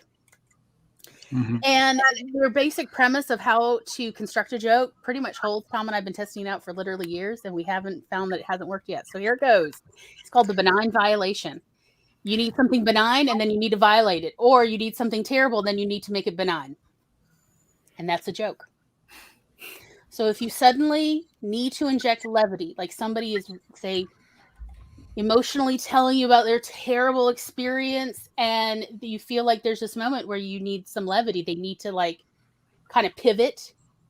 They want to pivot, but there they are just sort of stuck, or you're stuck, or whatever. Maybe you're the one telling this very emotional situation, and now you're tired of being miserable. And so you want to inject that levity. That is how you do it. So maybe you've told something terrible. Now figure out how to make the big bad benign. Mm-hmm. Maybe imagining their hemorrhoids. It won't kill them, but they won't be sitting. There we go. We just did it, and there was no actual big bad, but everybody kind of chuckled. If like you don't have to study all the great humor masters like I have, you could just remember the benign violation. You need something terrible and you need to make it benign, or you need something benign and then you make it awful. And that little twist is what a joke is. And also remember, punch up, not down. Yeah, never forget that part. Like, too many comedians have forgotten that one the last 20 years of you punch up, you don't punch down. Yeah, so I think George Carlin was a master at that, but my opinion. I think that is why you can make jokes about white men.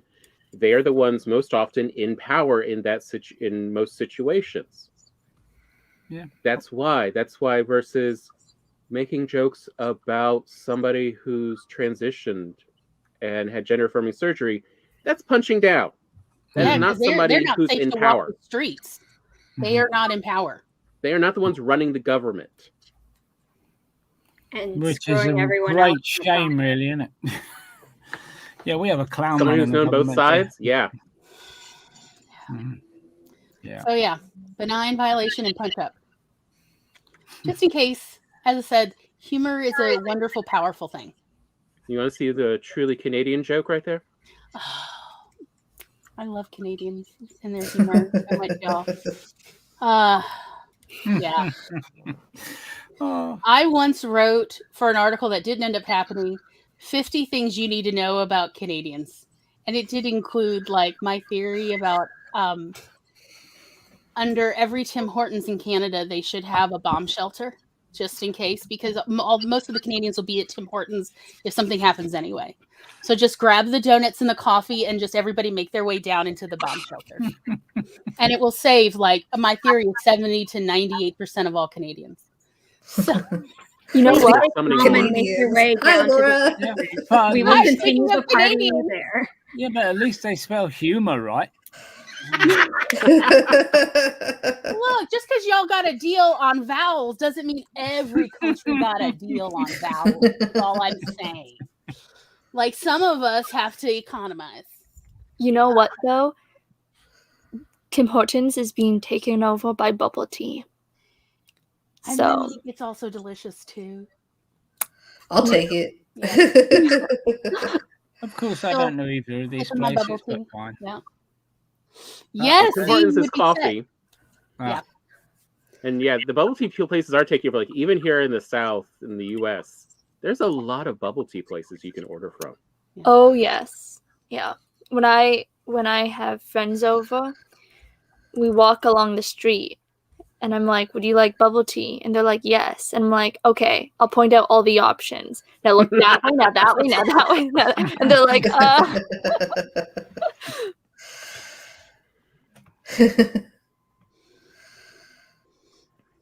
But again, it's taking the benign and the violation.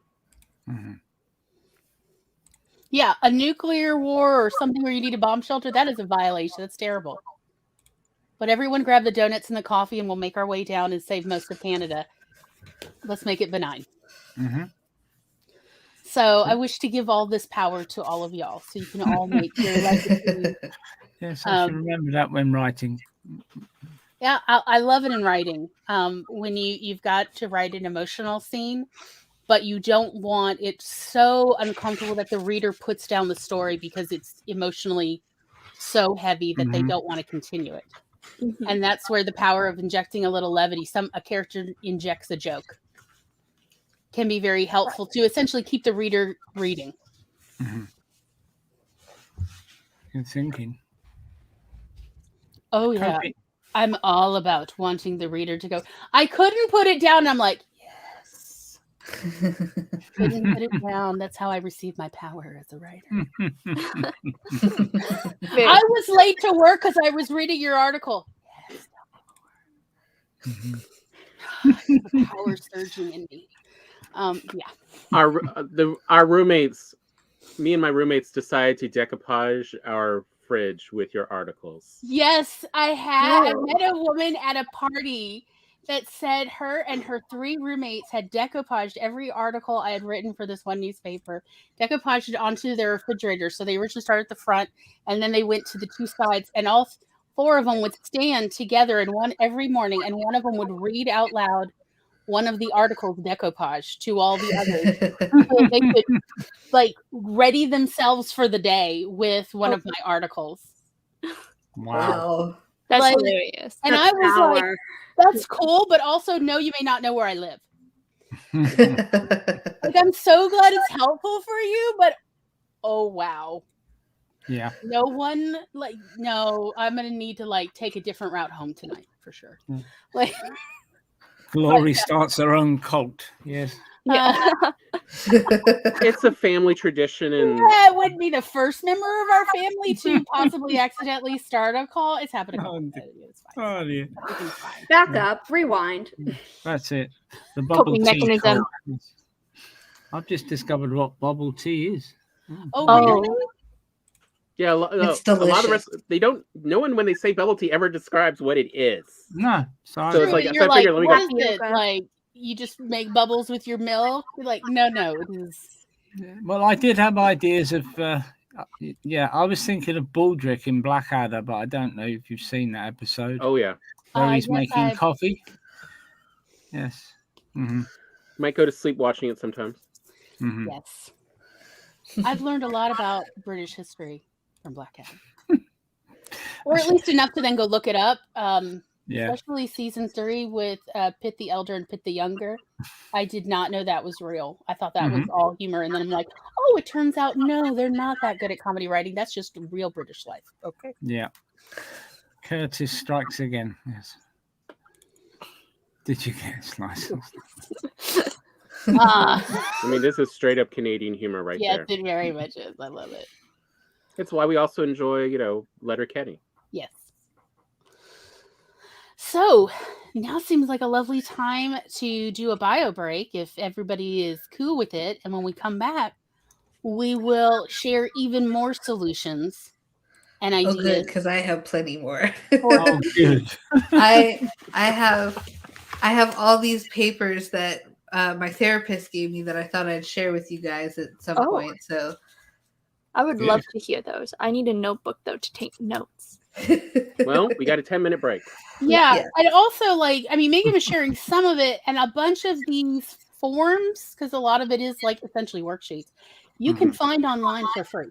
Yes, so this I have is the website too. Everyone can use and look up later and all of that good stuff. So it's not no, you better take good notes or rewatch. Although we love to rewatch. Anyway, so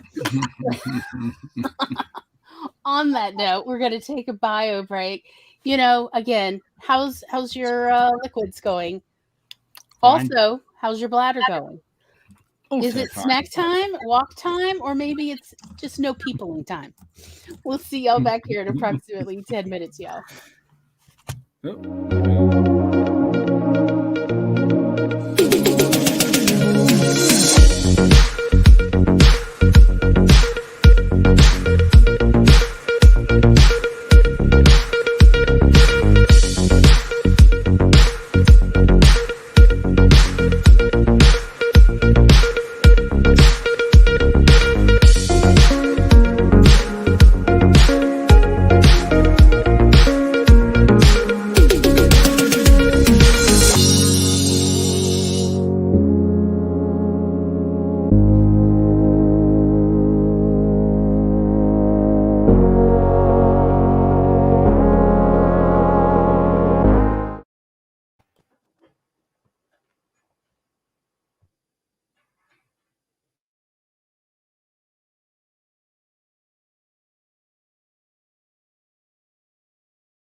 Beep, beep, beep, beep, beep, beep, boom.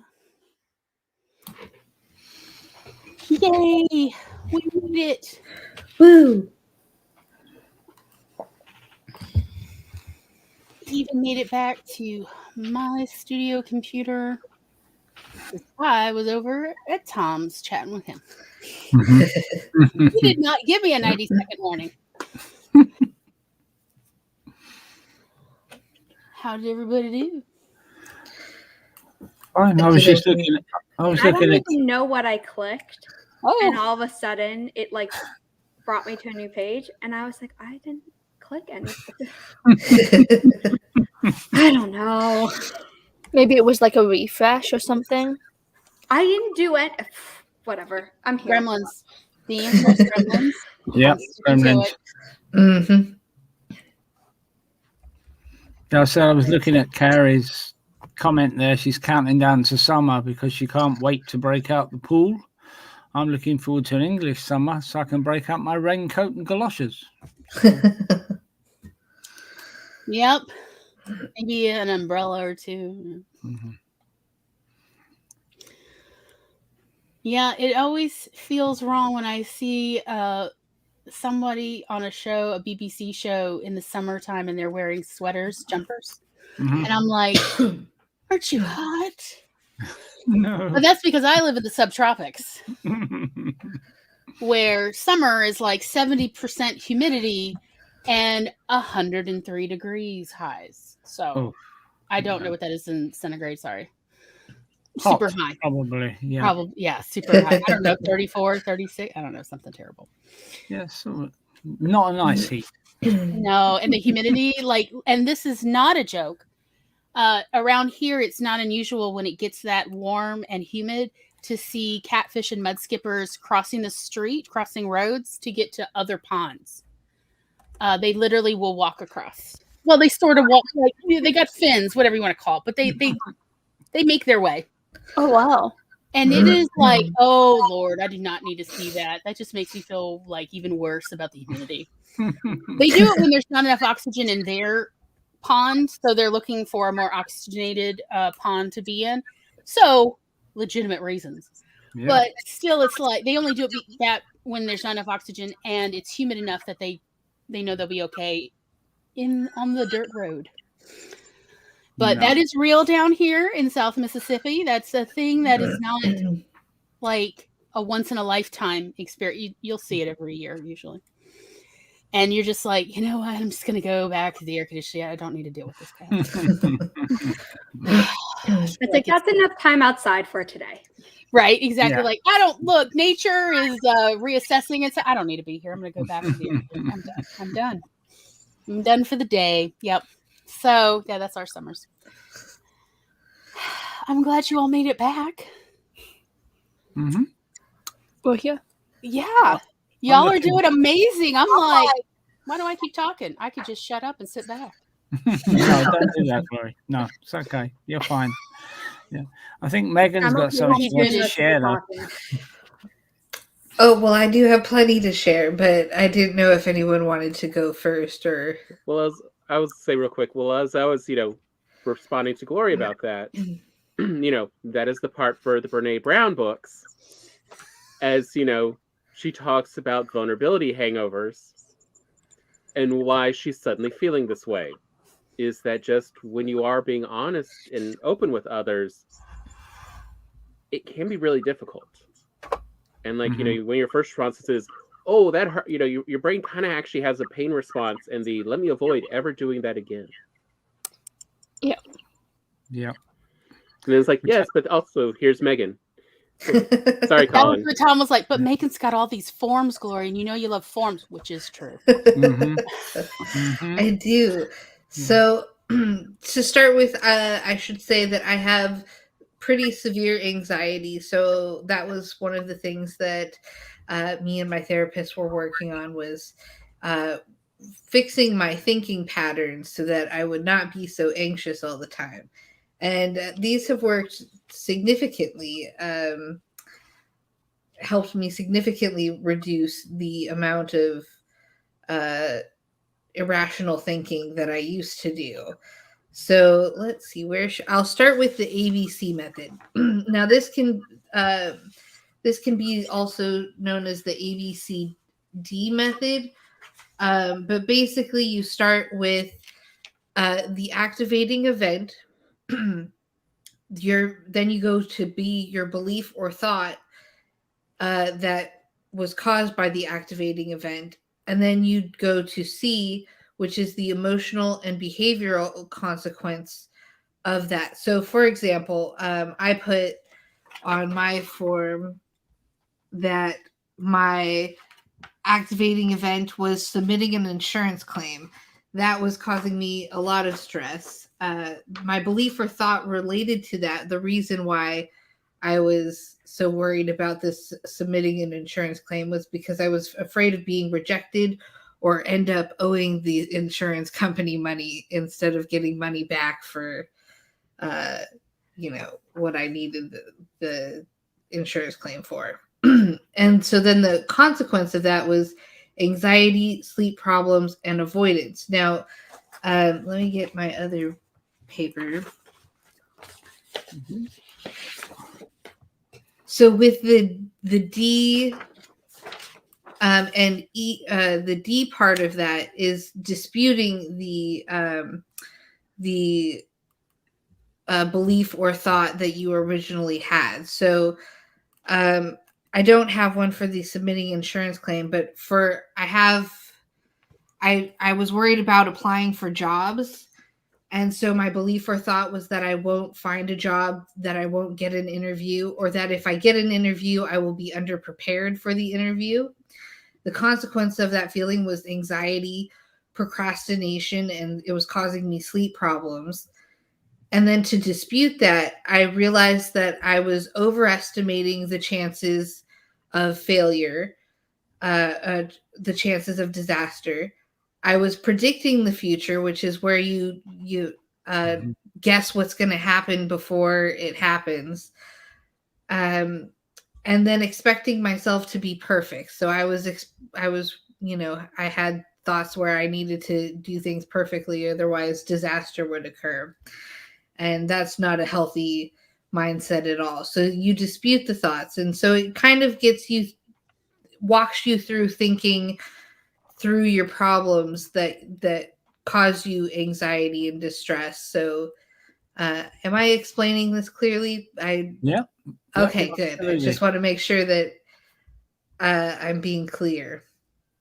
So I find that really helpful. You can write it.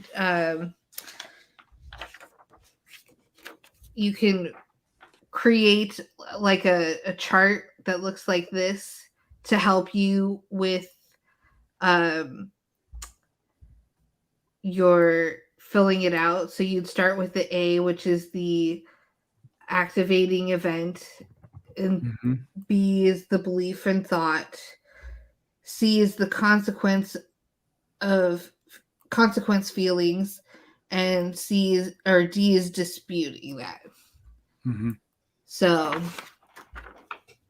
I think this one can be found on the website that I shared. I think you can find an example of that on, what was it, therapistaid.com.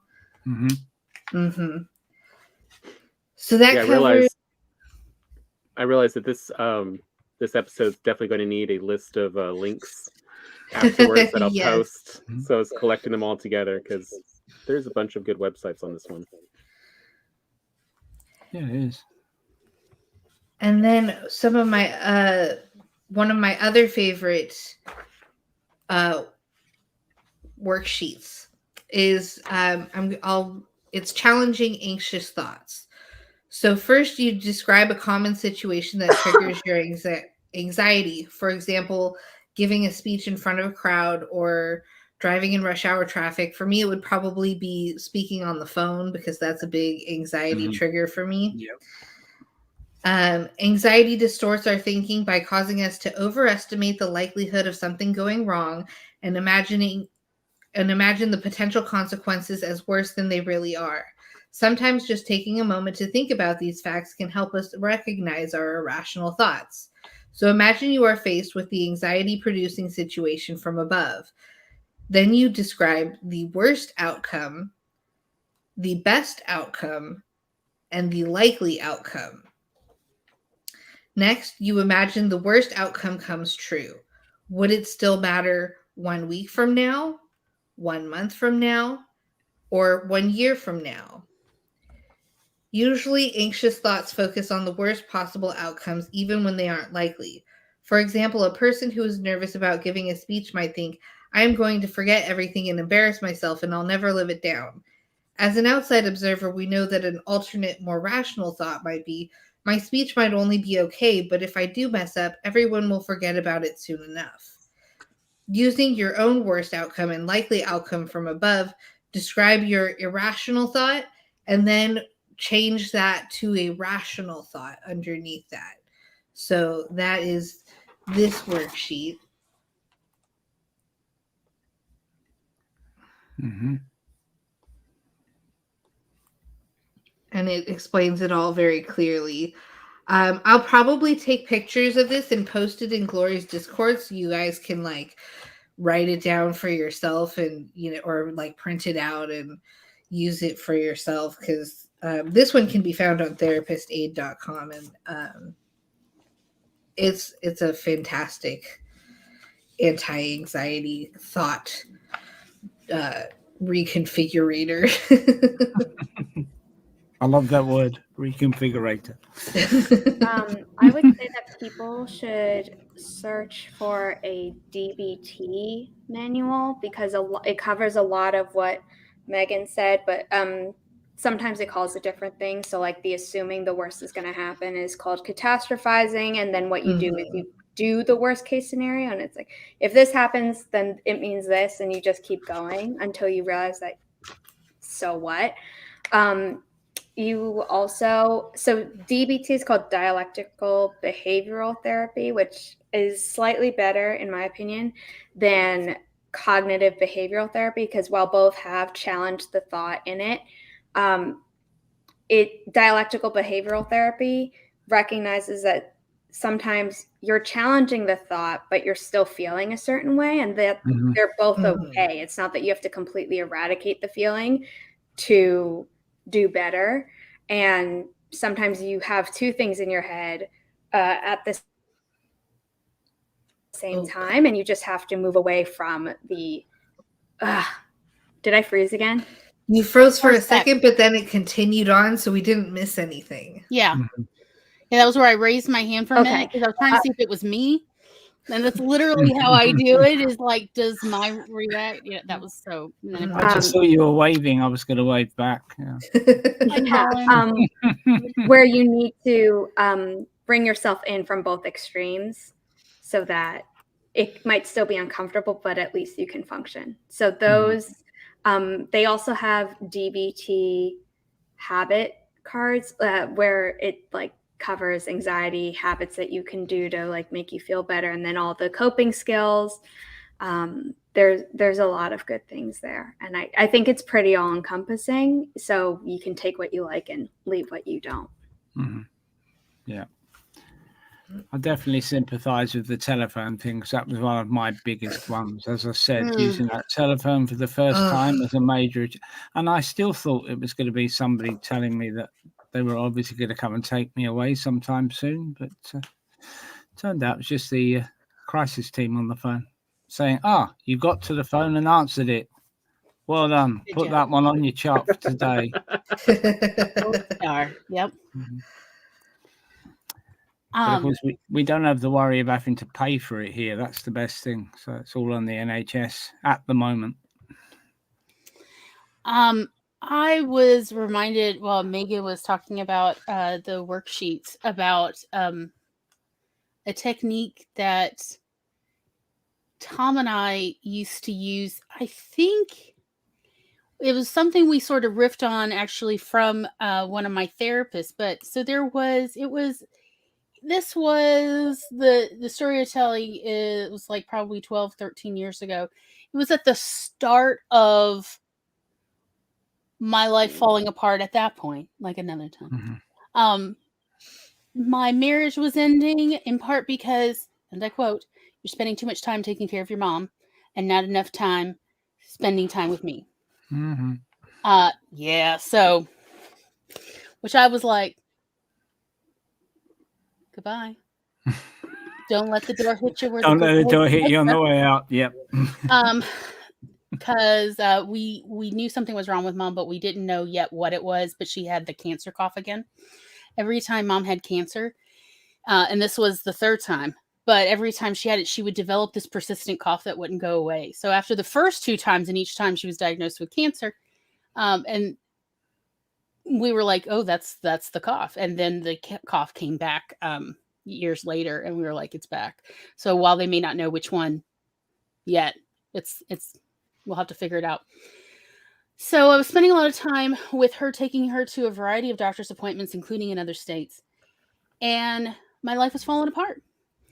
And for whatever the reason, I got it in my head that the worst possible life I will end up with is I will be one of those spinster teachers who lives in a cottage and teaches into, her dotage, and has salt buckshot in her rifle and shoots teenagers who try to come on her lawn.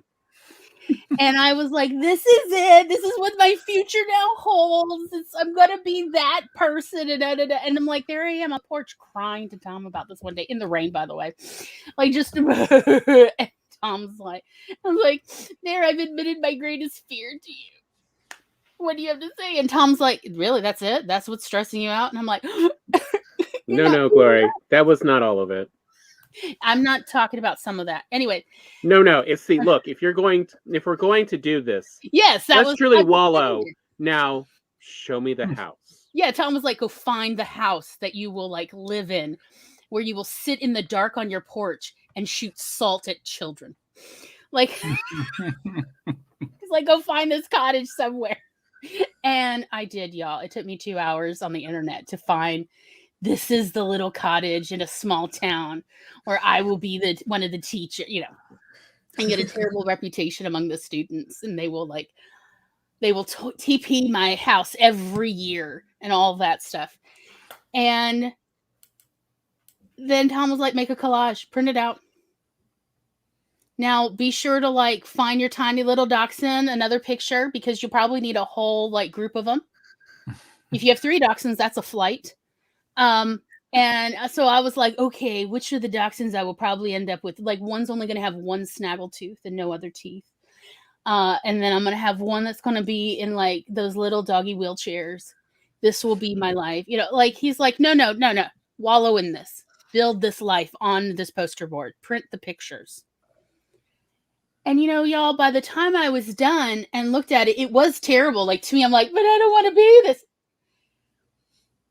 But then, Tom was like, leave it up on your door so that you're looking at it every day, at least a couple times a day you pass by it. And honestly, within a week, I wasn't so scared of this future I was afraid of. If anything, I started finding it rather funny. Mm-hmm. And then it was like, it's just the shooting children with salt that I really have the issue with now. The cottage is kind of cute. Sure, the dachshunds are weird, but all right, that's fine. There's worse pets to have, probably, like a bobcat, that's not domesticated. That's worse. No, a raccoon. A raccoon. So bitey. They're very bitey, y'all. Tom was listening to a podcast from a raccoon expert. They're bitey. So, and I was like, oh, it's okay. Now that I've had a week to kind of calm down after I reconstructed in imagery in a collage of my greatest fear of my future, I can see it much more clearly. And most of it, I actually don't have an issue with. It's just this one part, and I can make a choice not to buy that rifle. Mm-hmm. It's just that simple. Yeah, or not to use salt. Yeah. Right? Well, I'll still have salt, but I'm not going to shoot it at people. That's what the dachshunds are for right now. Do you know how many ideas you've just given me up here? It's just, I just love the idea of like, did you say it was called a flight? Oh yeah, have you ever seen 3 4 or dachshunds more is a running? trouble. 4 is trouble, 3 is a flight, because dachshunds, even dachshunds you've never met before, when they get together, like at a dog park, they will run in a V formation everywhere, and they even turn like they're planes. It's hilarious. So we call it a flight of dachshunds, because like one will lead and 2 will flank, and they make these turns. It's hilarious. And I'm like, these 3 dachshunds have never met before. How do they know how to run together? But they do. I was thinking of 3 in the wheelchairs. They will. They go so fast, because I've seen like people have brought to the dog park in the past dachshunds in wheelchairs, and they keep up with the other dogs. They do not lose speed. Like geese. Yeah, but yeah, we call them a flight of dachshunds. So yeah, if you combine dachshunds, the more will just form like geese. It is odd, probably in part because dachshunds want to see what's ahead of them. They don't trust anyone else to really truly follow. They're always kind of to the side, but yeah, they will actually V form out. They really we could learn a lot from dachshunds. We really could. Yeah, you see 6 of them though. Just that is a will menace. Destroy something. That's a menace of dachshunds, yeah. I love all this. I've never heard of any of that. I think that's fabulous. Oh well, we love, what is it? Collective nouns. Yeah. Where you figure out, well, what is a group? A group of hippos is a bloat. I love it. I was surprised about raccoons is a gaze. A gaze of raccoons. See, all these ones I've never heard of. There is a lovely book that we got as kids called An Exaltation of Larks by James Lipton, where he collected historical collective nouns, and then also had a whole section where these were newer ones. So first things that were, I think, what was it, in print before the 1900s, and he talked about historical context of all these collective nouns, and then he had a separate section for 1900s forward, and then new ones that he proposed. But like he talks about the historical context of a parliament of owls. Where do we get this and why? And so it's really kind of interesting, and I highly recommend it. It's a lovely little book. It's very fun, and it's a wonderful gift for writers. I should definitely be looking that one up. Yes. But, does Zara know she's muted? Oh. Yes. Good. I'm glad. So it's Charlie. Sorry, I didn't notice. No, I originally asked that because I saw Zara's mouth moving, so I didn't know if she was like moving in. That's what I thought. Yeah. So did anyone else have like particular strategies they wanted to share that they've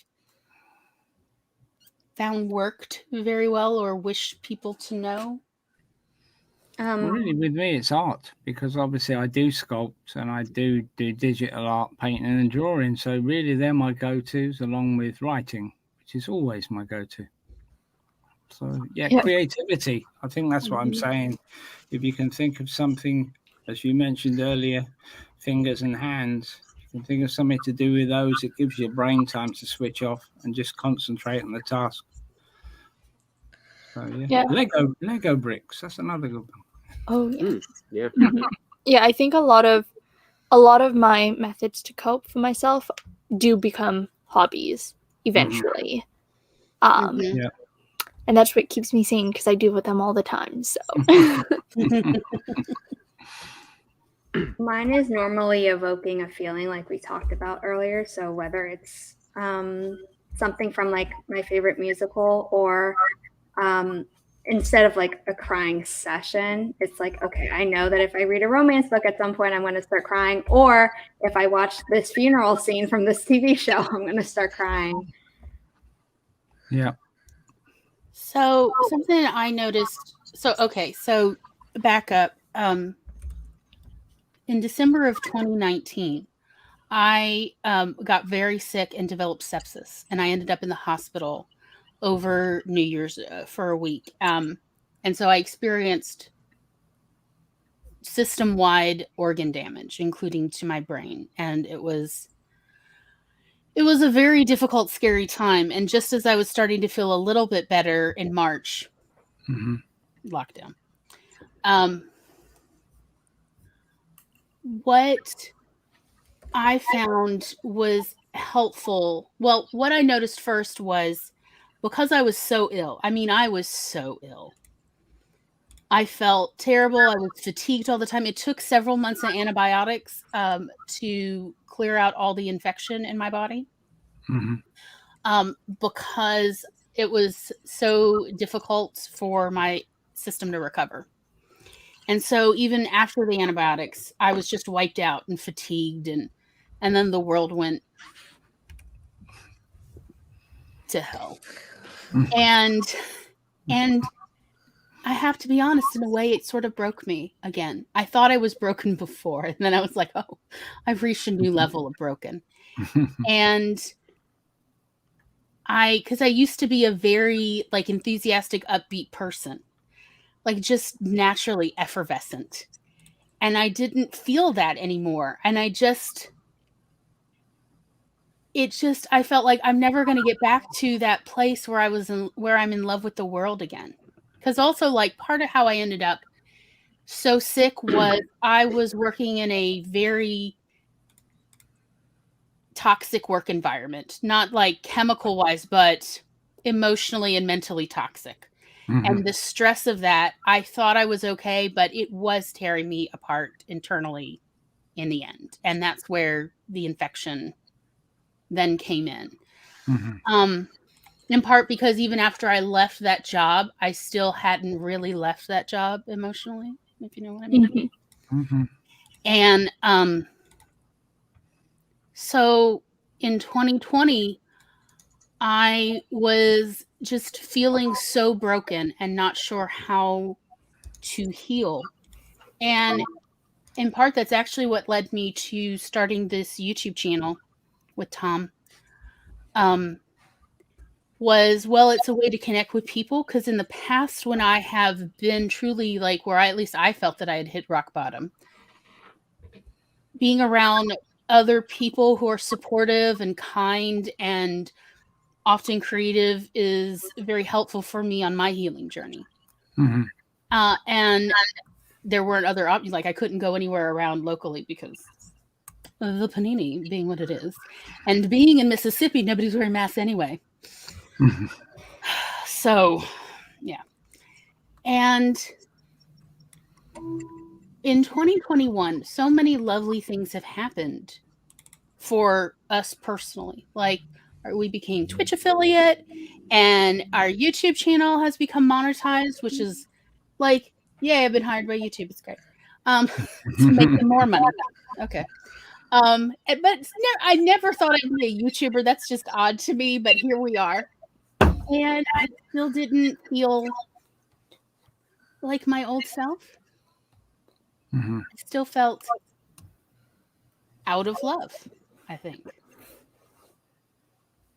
And I realized watching videos on YouTube that one of the things I was doing to help was watching other people's vlogs who are still in love with their life was helping me remember what I felt like when I felt that way, and to see things through their eyes a bit more. I used to enjoy looking at the sunrise and sunset and going for walks. I used to enjoy all those and feel good when I did it because I love natural beauty. But in the last 2 years, for a variety of reasons, including just purely health, when you don't feel well, you really don't feel well about anything. Yeah. But part of now my healing journey is to watch other people's videos about their life where they are authentically in love with their life and sort of experience that with them as a way to get back to where I felt that way too. So I would also submit that to our panel as another coping strategy. Especially since we can't socialize with people right now in person necessarily who might feel that way, but at least we have, I would say, second best, third best option of watching these videos they make to share that with others. Yeah, I think Eva said something about that early on. I think she asked some of us all of us, because it was in the comments, if we used creating content as our way to just to deal with things. And something interesting is that when everyone went into the pandemic at the very beginning, there was a huge rise in, online social media presence. And so people went viral very quickly during that time. YouTube channels that you probably saw that existed before that became like really famous really quickly and stayed famous afterwards, after people started getting back to their normal lives, that is. But yeah, just thought that was kind of interesting. Mm-hmm. Yeah, sort of like I can't think of the word.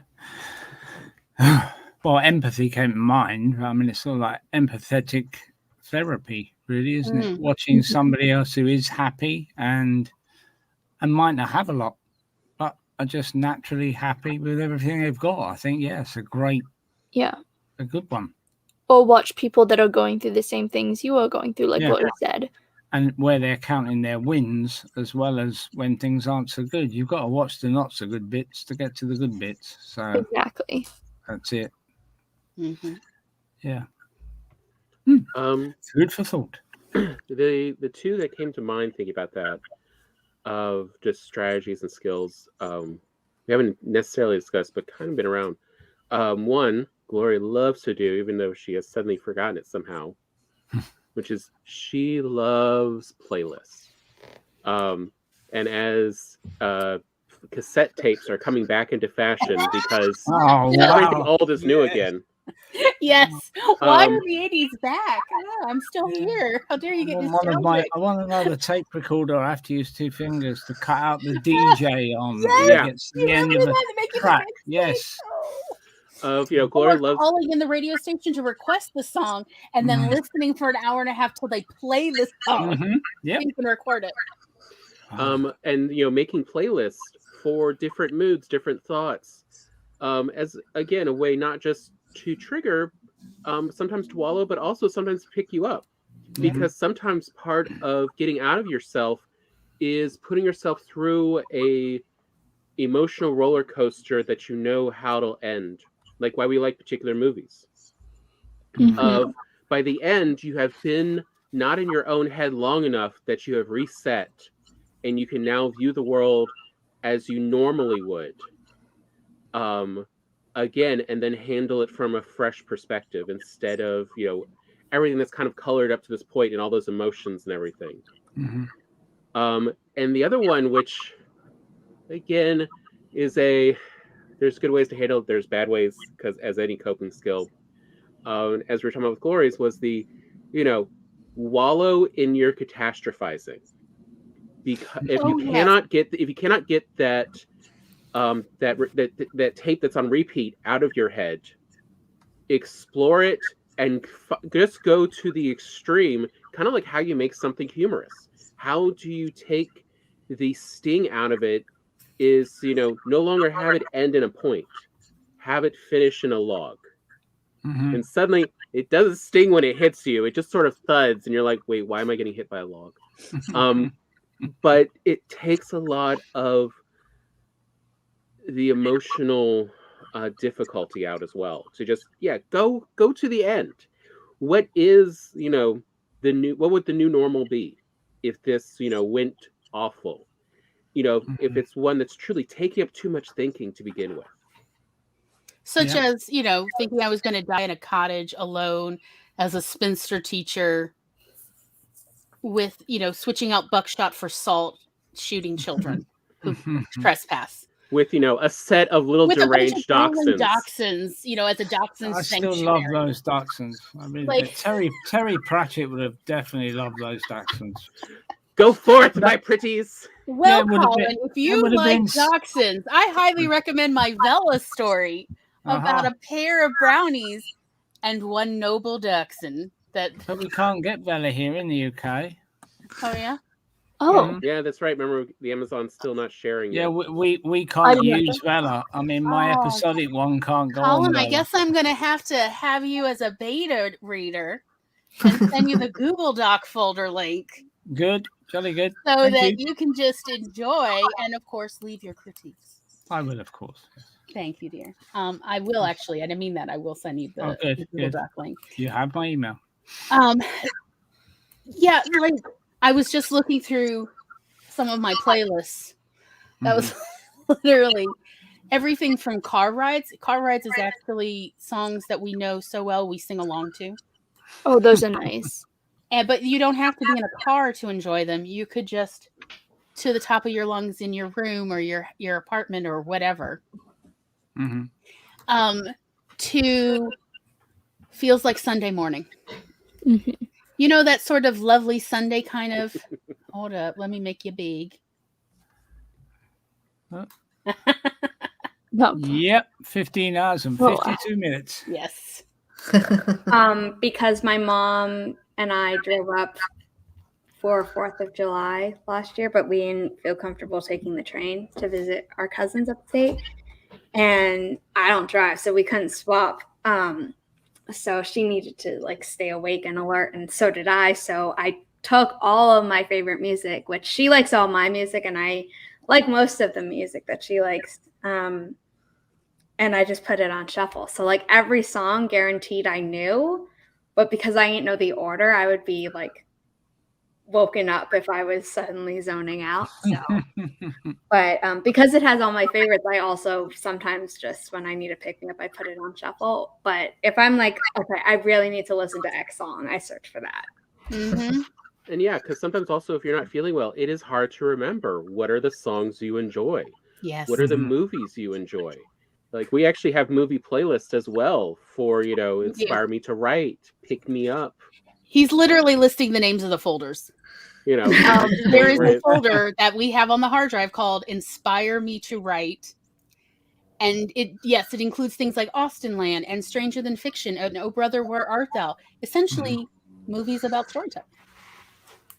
For me, I just have thousands of songs in my like songs. That's my playlist. It's the liked playlist.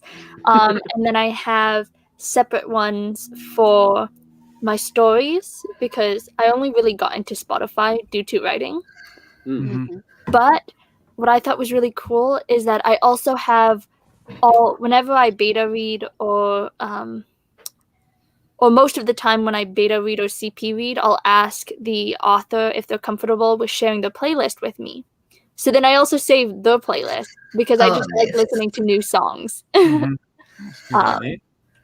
Yeah, and then we'll just trade playlists, which is pretty fun. So yeah, I have tons of different headings on YouTube. I have Lovecraftian and Cthulhu, and then I have motivational, weather, and then I have Puccini. Those are those times when I want to sit and cry for an hour or so. You have range.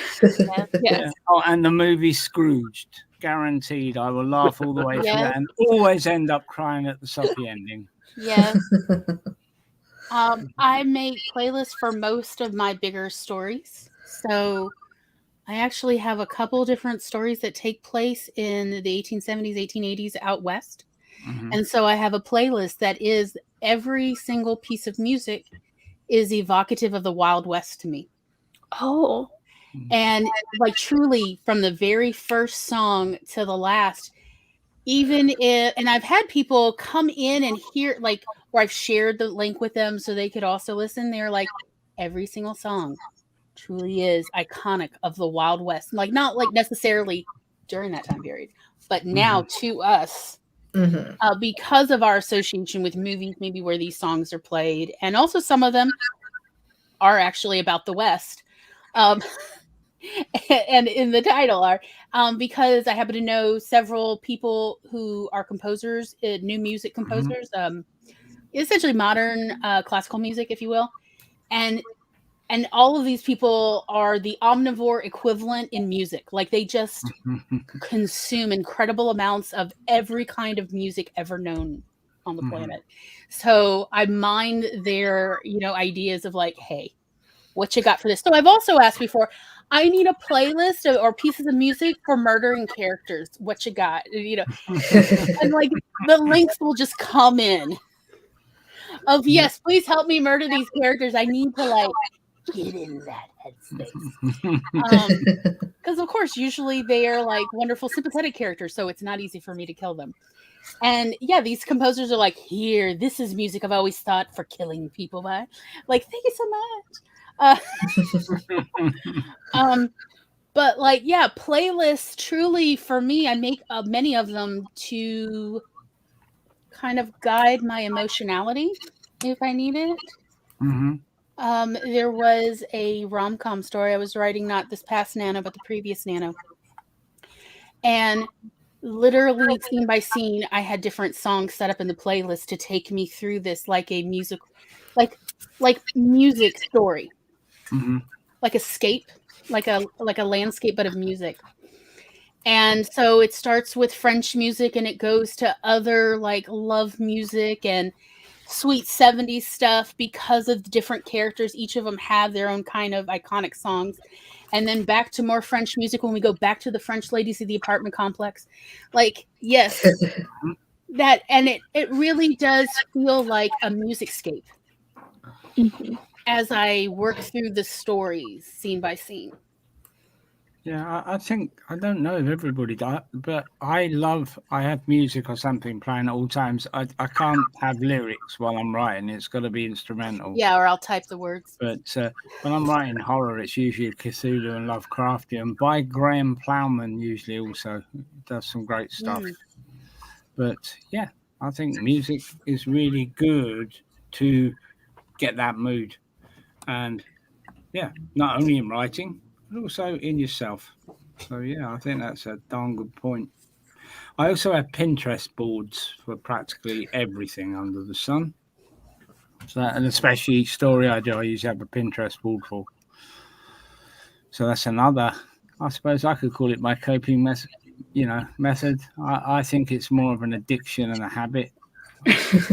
In thousands of images on that thing, wasted hours. Before Pinterest, I used to like cut out pictures out of magazines, words out of magazines, and glue them to poster boards. Oh, I would do that like too. Enough to remember. Yeah, mood boards. Yeah, mood boards. Mood boards. Even there's a story I have that actually there's a story that got me into writing fiction. I used to be exclusively. You haven't heard New World Coming? That is a cliffhanger. Oh, what is the New World Coming? It was a song that they used in like every single trailer for Miss Peregrine's Home for Peculiar Children for the film. And it's originally sung by one person, but they had someone else do the cover. And in both versions, it like ends where you're like, you could have kept going, and it feels really unsatisfying. So that is a cliffhanger song. So for like this, there's a story that originally came to me about this person who lost all of their family and they don't see a reason to keep going. And then there's this gnarly old angel shows up in a trench coat and a cigarette going, that's a terrible thing to do. And they end up going together on adventures. So, I'm just thinking It's a Wonderful Life. That's where my this is more of a burned out angel who's like really had enough. It's like I was assigned to you and I don't know where to drop you off. I just was told to pick you up. Okay. Yeah, should I meet you in hell? I'll pick you up from hell. Like, yeah, okay, I'll see you in hell, buddy. And then so you ready to leave hell? Yeah. And so they go off on adventures because like, yeah, I'll get out of hell. Can you get me out? Like, oh yeah, I know Lucy. They'll let me take you out. Lucy owes me a favor. They're like all old school. So, but I had a hard time kind of. These characters were so original for me. This was 15 years ago, more than 15 years ago now. I had a hard time kind of figuring them out, and so one of the things Tom suggested is start casting them. Figure out what about them makes them them. You know, it's like, so for the smoking, gnarly, grizzled angel, the trench coat, this Cassio. big trench coat, definitely. And like all of these things, so I put it on a board. There's a board somewhere with these images, and that was very helpful. That can also be a coping thing, whether you're struggling with a story or you're just struggling with life. You know, there is sometimes, look, Pinterest is lovely, and I am not going to tell you it's not, because I love it. But there's something to be said for if you can get the physical printed images. Taking that glue stick or the rubber cement and going old school with this, and just slapping them onto a poster board. Yeah, I've had my granddaughter up for the last week or so. She's 5. So she loves art and craft. So I've spent quite a bit of time over the last week sticking things to boards, rediscovering the joys of being covered in paint and glue. But yeah, no, I agree. And no, I was just thinking, with your trench-coated angel, would you go for Humphrey Bogart or Robert Mitchum? Because Robert Mitchum's the first one that came to mind. Robert Mitchum has always been far prettier to me than Bogart, I must admit. Oh no, you won't guess what she went with in the end. Oh, I know. Well, we started playing. I found the image. Too. Yes. Go on then. So, did you ever watch Star Trek Voyager? Yes. Did you see the ending where we see scary old Admiral Janeway? No. So in the ending, we see her as an older, you know, it's been many years. Oh, with the rubberized makeup on. Mm-hmm. Yeah. And all that business, yes. Yeah. Which is so we found, I can't remember offhand the actress's name. We did find her in a trench coat in one Western she did. One of her very early made-for-TV films. She's in a trench coat, like it's an 1800s trench coat. Mm-hmm. And that's the image. Yep. Yeah, because we started playing with gender as well. So why did I assume the angel was male right from the start, you see? I also did say It's a Wonderful Life, though, which primed me to think of a... And then I said Castiel, so those are... I had originally assumed the angel was male as well, in fairness. And then when I still couldn't quite get both of these characters, we were like, let's play gender swap and start swapping what we think are their genders, and then start looking for another gender that still seems evocative of this character. And that was how we found... Because actually, originally, it was more of a Bruce Willis type. And we're like, but what could be a female Bruce Willis? You know, who could pull off Bruce Willis, you know, as a woman? It's like, yeah, I could totally see her. Right? We've seen how she acts, you know, in Voyager. I absolutely love, what is it, the 2-part episode of Voyager, A Year in Hell? Y'all, that got me through. I haven't watched much of Voyager. I've seen that got me through. I know Janeway is, but that's about, you know, my memory and even if you don't watch Voyager, I would recommend the 2-part episode, A Year in Hell.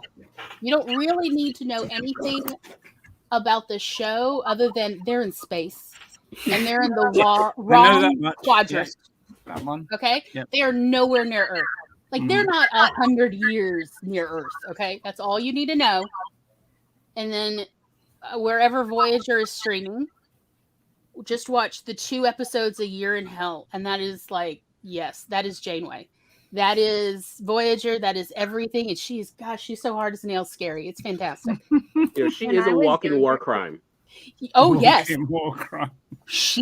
Watch the 2 episodes and then get back to me.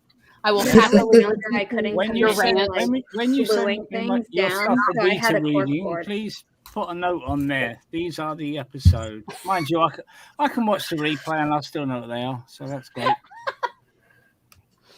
I think, they may still be streaming on Hulu and possibly Amazon Prime, but I don't know everywhere Voyager is. Yeah, I've got Prime, I've got Netflix, and who else?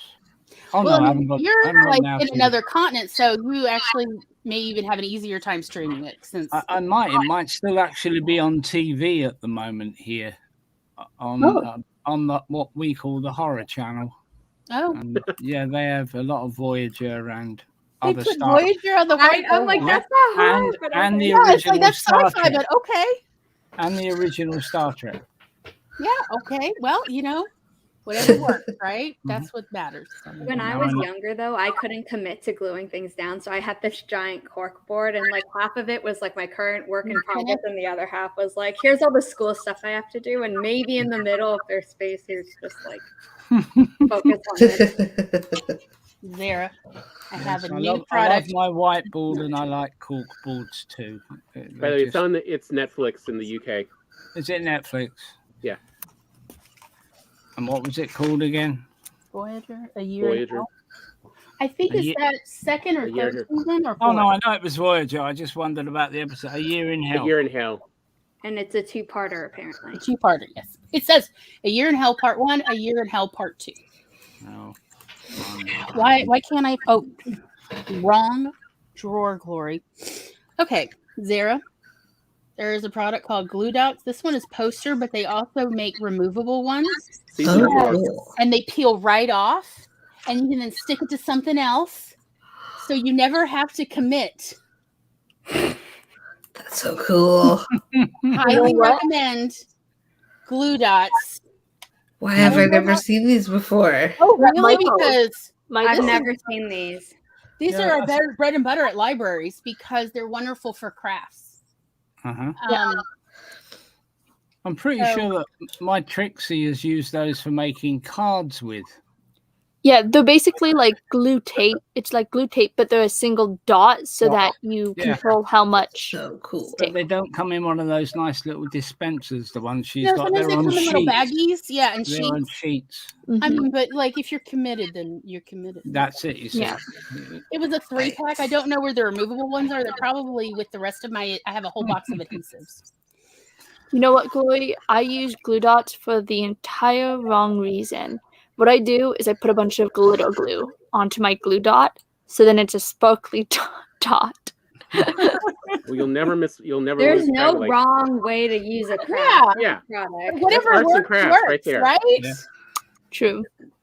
Like I've gotten the like adhesive tape the same way that I have correction tape for my bullet journaling, but I've never used glue dots where Well, I Anything remember to do when I with used to movable. type and have to use Tipex to correct my pages.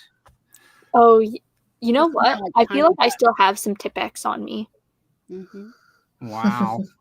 So, like, I just wanted to share with you that you don't have to commit. You can just buy the glue dot removable ones. And then there you go. You can just honestly reuse the same poster board. Although I find that the foam core boards are a little bit more durable if you want to keep reusing them by peeling the stuff off and put new ones on. But I do highly recommend, because I understand that desire of like, but I don't want to ruin it. I get that. Or like, I'm not committed. Yes, the removable dots. Removable ones. And the thing about glue tape is that it's not archival. Just putting that out there. So over time, it will all your Yellow. stuff will fall off. It will yeah. yellow, and all your stuff will fall off. Mhm. So Yeah, I do Yeah. remember that too. I use archival ink for my chronodexes to track my time. But other than that, I'm just like, I'm using a gel ink pen. And by the time I need to really look back on something that's so many years ago, I'll probably have already put it in some form or another in a current bullet journal too, like just repeating the spread. So I'm like, fine. Sometimes it's really about the tools. Having the right tools for your goals makes it a pleasure. Hmm. very Um, true. I am not a fan of sweeping and mopping. I got to be honest. Like, Swiffer. I don't like it. And then I worked at this liquor store for a while where they had these very nice wide commercial style brooms where you just go everywhere and you just can go fast. And it was a pleasure to sweep. I would look forward to twice a day when I got to use that particular broom. So did you buy the broom? No, because it was too big for like my tiny apartment. We did actually eventually get a But you smaller could have version done of it in though. like 2 swipes if you had a tiny apartment with that. Gloria, we did get a small version of it. I mean, we have a Swiffer. We have the Swiffer version. No, we have a Swiffer. We also actually did get a small one that's yes. washable. Yeah, I mean, because they are nicer, they work better, but also Swiffer, and also just getting cloths that you can 100 white cloths that'll fit on your Swiffer. Just push them in, and now the Swiffer will actually wipe. And I didn't know what a Swiffer was, but that reminds me of something over here, which is one of those clean, easy mop thingies. Yeah. So it's you about put those tools. little cleaning things on the bottom of them. Yes. Okay. Mm-hmm. I'm So grabbing I would mine. say, it's about the right So I was kind going of to tool. show me one. Yeah. Because when you have the right tools, often the activity is far more enjoyable. Even the ones that you thought, oh, I don't like that kind of thing. Very true, yeah. I mean, it's not going to solve everything. Like, there is no tool on this planet that will make me like washing dishes. I've tried. That's the sort of thing I was talking about.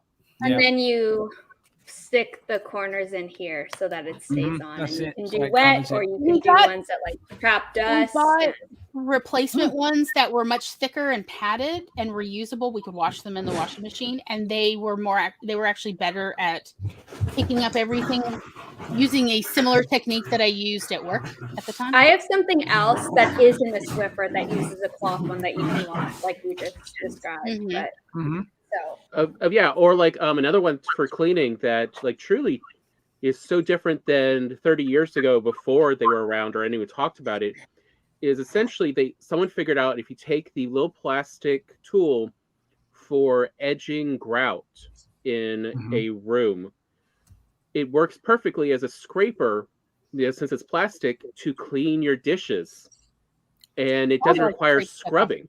Yeah, you can simply and scrape it all like off very you quickly. use your nail, but like you need something bigger than your nail to like budge some of the things on plates or pots or pans or whatever. And the scraper is like an enormous nail, but it's not going to hurt anything since it's a plastic. There's a hack. I also use that to mod pod my puzzles that I was doing. And to show like just how much this is a kind of recent thought, actually was watching some random YouTube video, and they were talking about their friend actually invented, and you can now find them all over Amazon and stuff, where you can get plastic razor blades. And you're like, why do you want a plastic razor blade?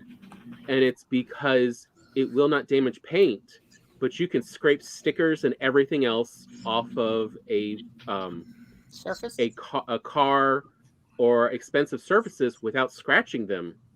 So for professionals, it's a huge speed up to clean things.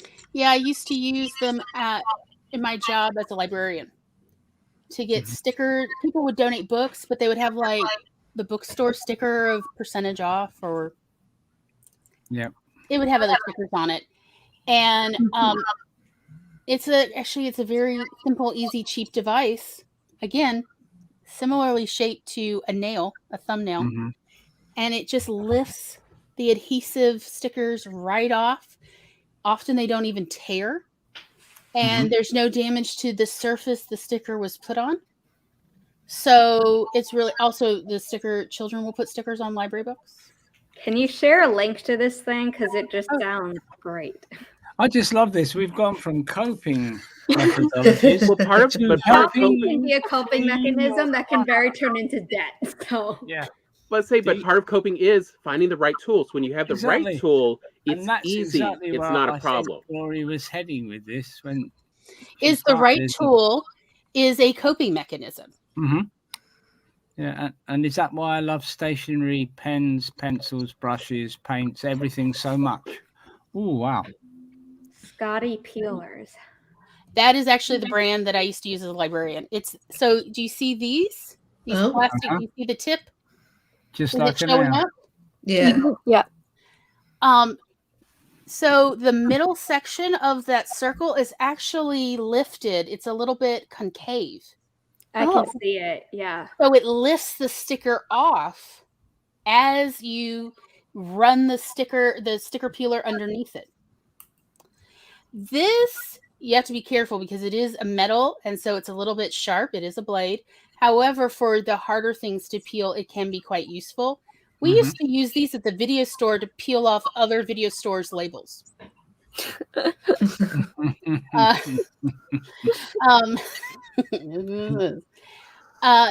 yeah, this is what you're looking for. They're called peelers or label peelers or sticker peelers, sticker removers. These will last, like at the library, these would last me using just one. It would last me for 6 months of every single day using them. Oh, that's good. Multiple times a day. So it'll probably last you years before the edges roll up and are less effective. So, depending on how you want to use it, it'll probably last you for years, quite honestly. Actually, that's a nifty little tool. I like that. So, just so you know, and like I have found, before the community, I could get like 2 or 3 of these, just 2 or 3 of these little plastic guys for like $1.25 each. So like $2.50, maybe $3. So you may still be able to find them for even less. And I'm on Amazon. That's where I used to buy them. Although you can buy them directly from the manufacturer. It's just like, no, I really don't need 100, but thank you. Because, a dozen I would use over a period of 2 to 3 years, as well as sending one or two out to each branch, to each library branch. So they last quite a while.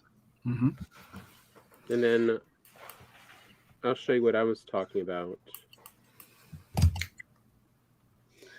But yeah, I think like having the right tool is a way to cope so that you are not miserable doing whatever activity you want to accomplish painlessly. Mm-hmm. Mm-hmm. Yeah, instead of putting yourself under more pressure and beating yourself up because you can't do the job properly. Or procrastinating because you know it's not going to go well. Mm-hmm. Yeah. Wow. And these actually fit into like the regular, metal ones. You can literally that hold the razor. Plastic. The ones that open up and then close down again. Yeah. And these ones fit right in there, but now you've got a plastic one that won't damage most surfaces. I'm thinking of those for like we've had Christmas decorations up that have had little stickers and things on the windows. Yeah, they'd perfect. be ideal. Yeah, they'd be ideal. And that's kind of what they invented them for. Was like there were so many things they needed to remove, but with a metal one, metal's too hard. Mm-hmm. Especially a razor type. Versus this stuff, it's very hard, but it will never scrape glass. It won't scrape most paint. Mm-hmm. That's a darn good idea, that one. And it's not too expensive. They're dirt cheap. Yeah, again, they're dirt cheap. For a pack is 100. Like it'll last. I don't think I've got that many Christmases. You'll be able to like start giving them out to like everyone. Would you like 1 or 2 plastic razors? Here, a happy. That's a great idea. And since I did look it up, the reason it's the orange ones are the hardest. And the blue ones are a bit softer. Mm-hmm. So if you really want to be if you have delicate things that you really have to be, you go get the blue ones. But the orange ones are for when you just want to make sure it's gone. Yeah, they'd be good for the windows. Again, like finding the right tool makes it less of a chore, and finding a right coping skill that actually works is like if you're having problems coping, a lot of times it's because what you do have to cope is not very effective. Mm-hmm. Work smarter, not harder. Amen. It's a metaphor, but it's also a reality. Like, have you ever tried to use the wrong size screwdriver for a task and did not have good results? Whether it ruined the head of the screw, or you were just there forever, or you just cursed the heavens, whatever. Mm-hmm. Like you're like, I need the right screwdriver, and I do not have it, or I cannot find it. Coping strategies are kind of similar. When you don't have the right one, you're like, in the heavens, I cannot cope. What is happening? And the answer is because you don't have the right one. It means go find one that will be more effective for you. It doesn't mean there's anything wrong with you. It does not mean that. No matter what lies your brain may be telling you, or the little dark voice that tells you all the bad things like nobody likes you or whatever those negative things, don't listen to that voice. It's not you. It's that the strategy you have doesn't fit right. Mm-hmm. Yeah. You need a different tool that will fit for this job. Yeah. Yep. Having tried to use a knife blade to turn a screw and broken it, yep, I know exactly what you mean. Oh, We broke almost all of the steak knives in the All the house. steak Our mom knives was so tips. upset. Yeah, and we had a security tag left on a coat once that Trixie had picked up in a sale. And rather than go back to the store with the receipt, I said, oh, no, we can get that off with 2 forks. 6 forks later, which are now sort of like Uri Geller forks, they've been bent. Ooh. We had to go back to the store and let them take it off in 2 seconds. I mean, at least you didn't wreck the coat. Oh, no. That was it. Yeah, that's what I was my expecting you to say. Yeah, no, yeah, that's it's like some of those, when you try, if you can get it off, it'll actually has an ink packet that will Yeah. release. That's what Yeah. I was. Yeah. Unfortunately, like- it had been deactivated going out Oh, of the that's store, good. but it hadn't been removed. So it didn't go off again when we walked back in. So I said, well, if we keep that one, we can swap it to that coat. Because I didn't think that was a good idea. Yeah. No, yeah. Right tool, right job, right coping strategy for whatever you need it for. Yeah, that and Yeah. to kind of go back towards the beginning of like, CB was saying she, has tried, several therapies and they haven't worked. Like she's, still in the same boat. And it's like, Mhm.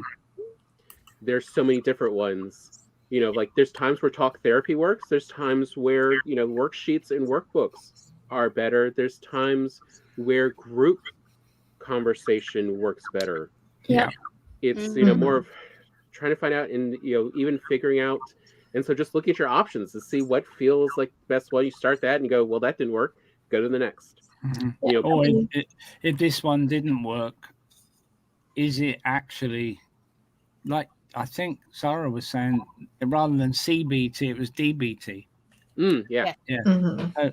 Perhaps, and over here there is a big emphasis on cognitive behavioral therapy, Mhm. which for me was a good choice because it worked. But I've always been self-analytical anyway. I think that helps, and I like talking, even when I'm not feeling like it.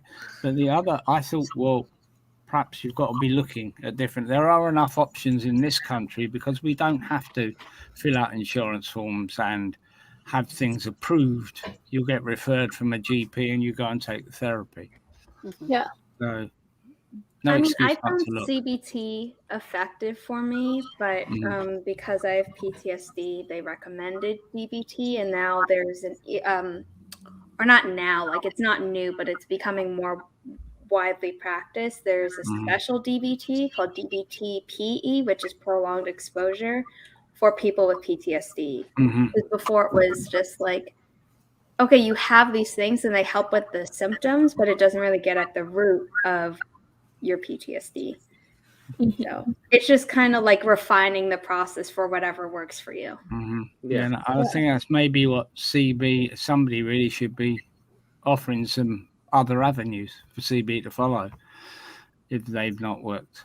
It's just, unfortunately, it depends on budgets in councils in this country rather than the National Health. Yeah.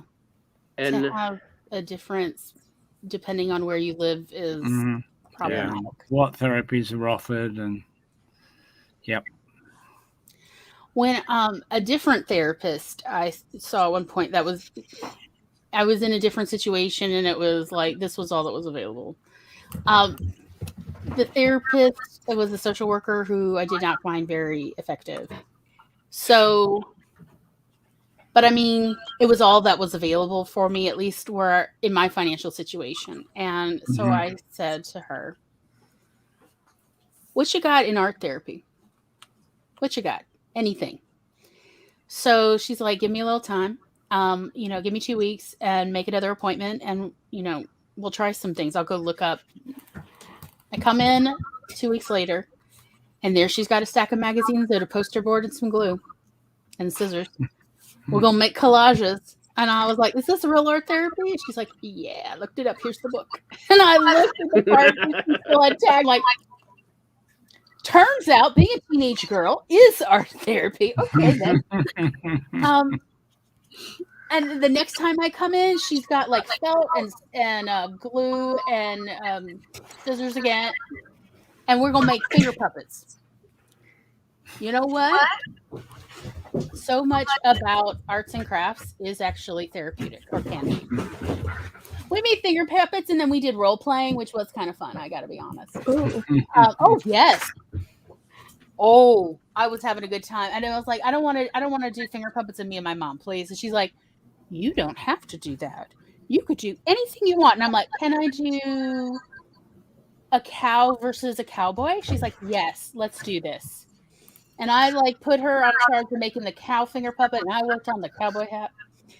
And then we had like cowboy cow conversations. The next time it was, here's coloring pages, start coloring while you tell me about your day. That is art therapy. And I mean, I was like, no, this is like something for 4-year-olds. She's like, behold the book again. Read the part and read. It's like I was in the education program at the time as well, like getting my degree as a teacher. And I'm like, okay. All right.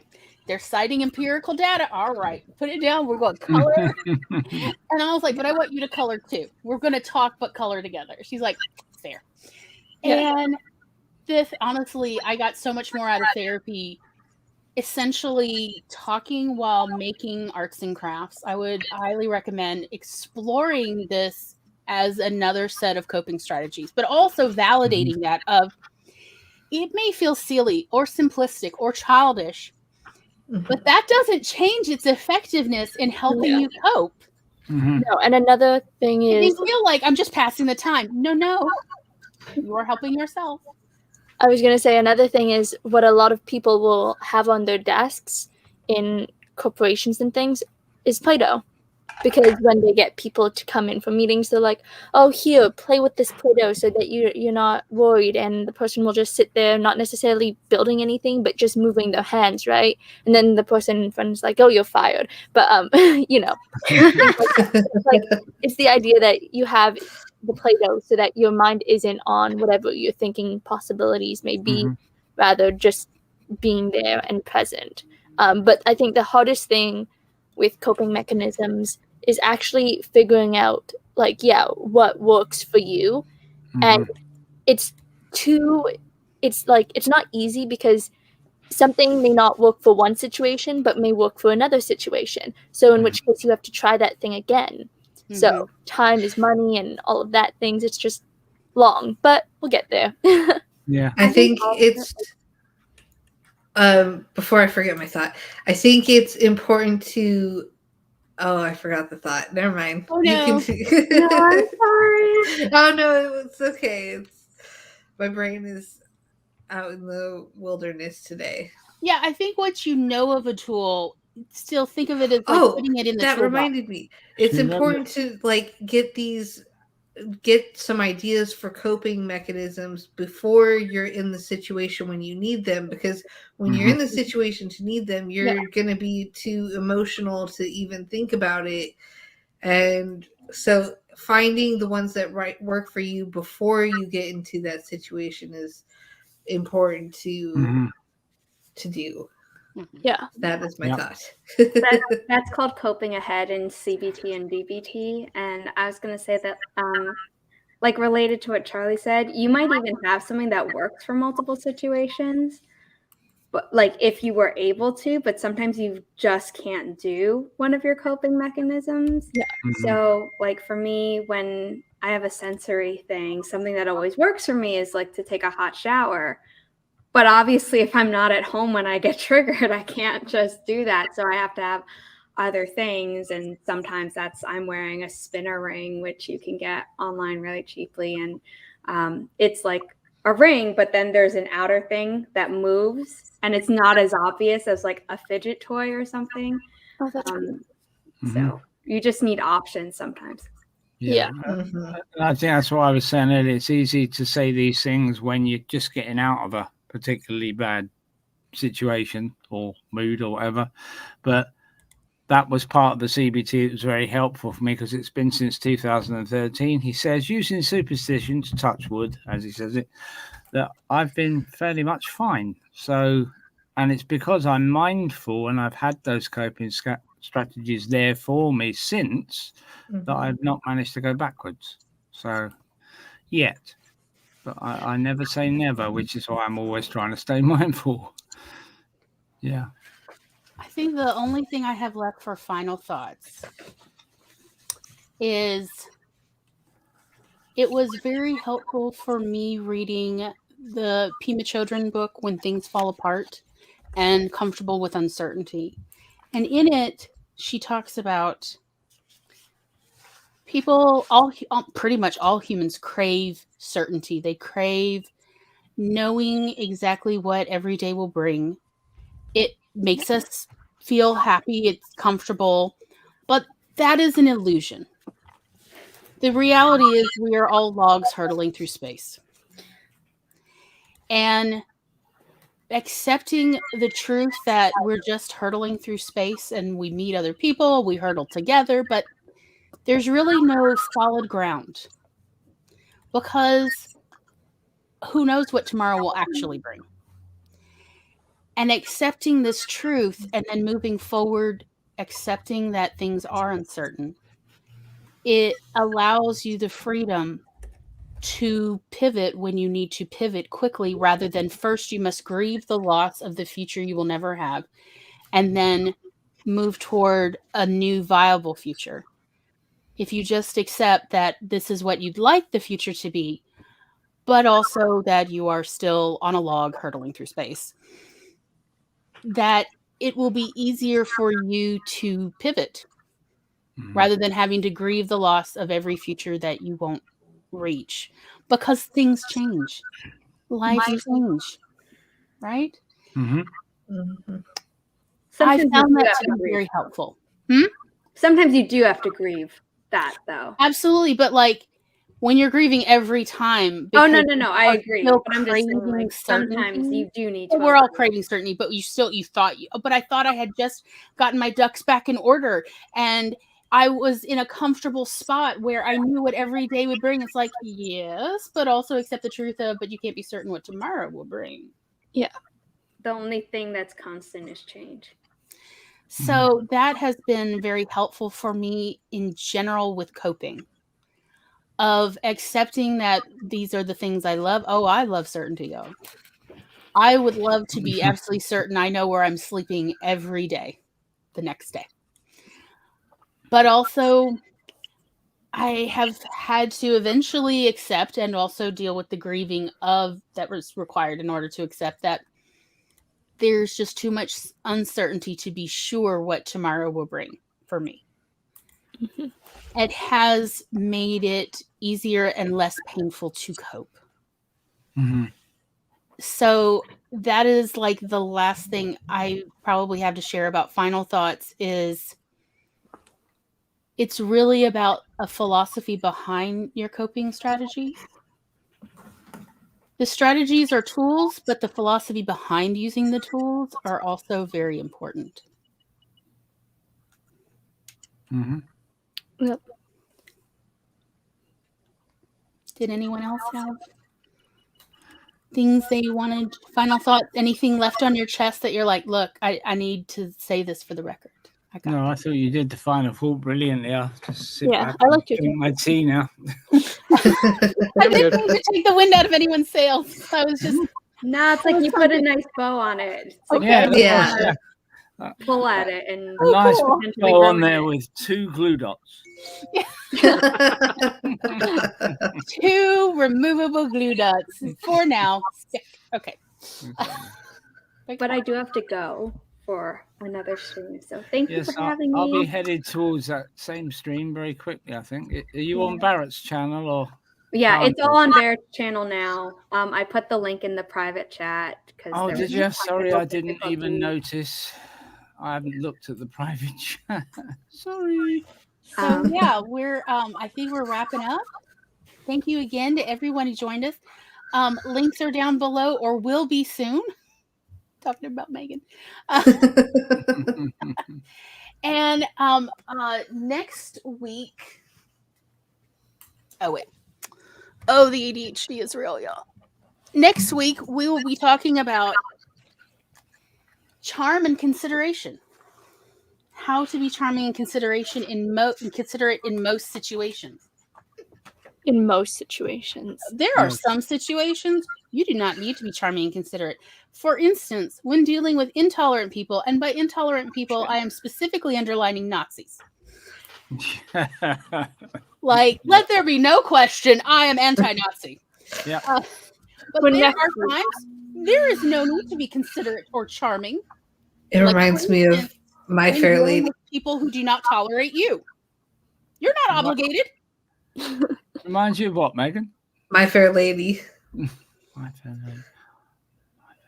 The one with Audrey Hepburn where she is a flower girl and then yes.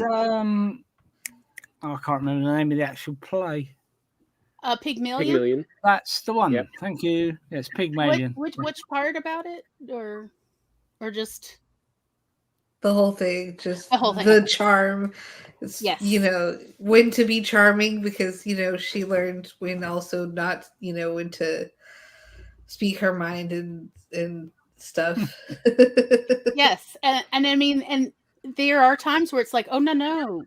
When you drop the charm and drop the consideration, it's like you've underlined yourself. You've emboldened everything you say because now they see there is a difference. Mm-hmm. It makes the emphasis even greater. So there are many useful ways charm and consideration can be a way to open doors for you and to make the way easier for you to traverse. And then when you need to, embolden everything you say because suddenly you've dropped the charm. Mm-hmm. And you are speaking your mind to make certain there is no question. And that is the preview for next week. Yes, so we hope you will all join us. And if anybody would like to join us on screen, we still have space. We'd love to have you. So again, remember everybody's links are down below. Would anyone like to do an outro? If they are optional, but if you'd like to, you can. I think the only thing I want to say is that I do have on my Ko-fi, I'm offering video captioning for YouTube as a commission thing. So that would be, I'll type it into the chat so thank you. You guys can check it out. And that was all I had to say. That's really neat. Yeah, I now have a buy me a coffee, but as I only just set that up before Christmas, don't expect too much on there yet.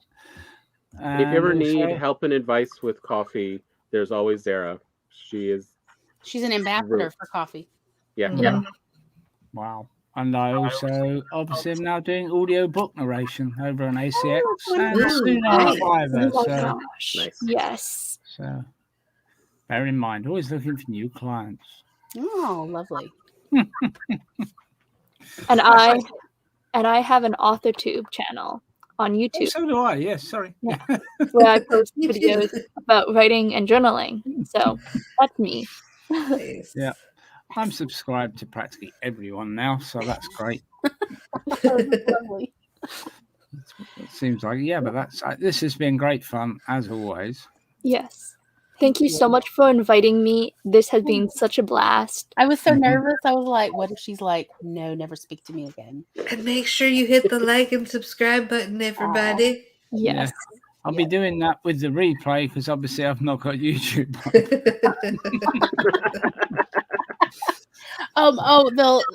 Now that we are monetized and we have been approved for membership, so people know we do have memberships available for as little as 99 cents a month, and it does include a bunch of emojis that we've uploaded, including the fat little baby unicorn eating a donut that we love so much.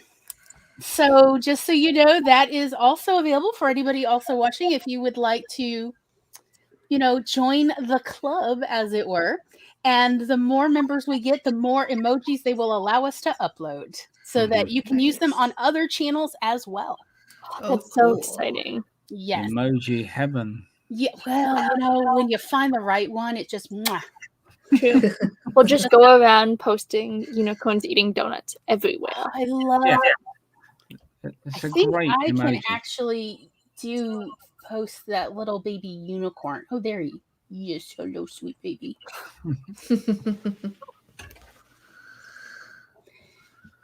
So there is 3 of our emojis. It'll pop up in StreamYard. It won't let me show them on StreamYard, but if you look in the chat later, you can see the little unicorn Oh, they're babies. so cute. Mhm. Aren't they? Hopefully I like the StreamYard lurk will one. eventually get it. So like just because in Twitch I think we actually can see it. Probably, yeah. And they are the same emojis available on our Discord server, which everyone can use on the Discord server. Oh, okay. So if you join our Discord server, which is totally free, you can use them at least inside our server all the time, all the fat little unicorn babies. So I guess that is my commercial as well. As thank you all so much for being here. You're a pleasure. I'm so glad you came to join us. This has been a delightful show. Mm-hmm. It's been wonderful. Thank you for the invite. Yeah. Thank you. Yes. You are all always welcome back. You have no idea how much I have enjoyed spending this time with you. I'm like, mwahaha. They all fell for my trap. I just really wanted to hang out with you all. Like, yes, love to the lurky ones too. There's a fat little unicorn baby that also says lurk. That's another emoji. Have you ever played Unstable Unicorns? I don't know that I have. Is that a game? Oh my gosh. Have you heard of Exploding Kitties?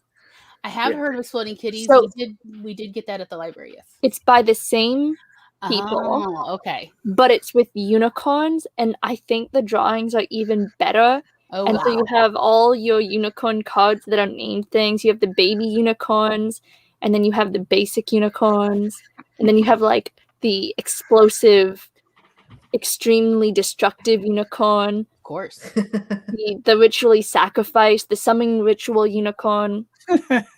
These unicorns got a lot going on, is all I got to say. Yeah. It's very violent.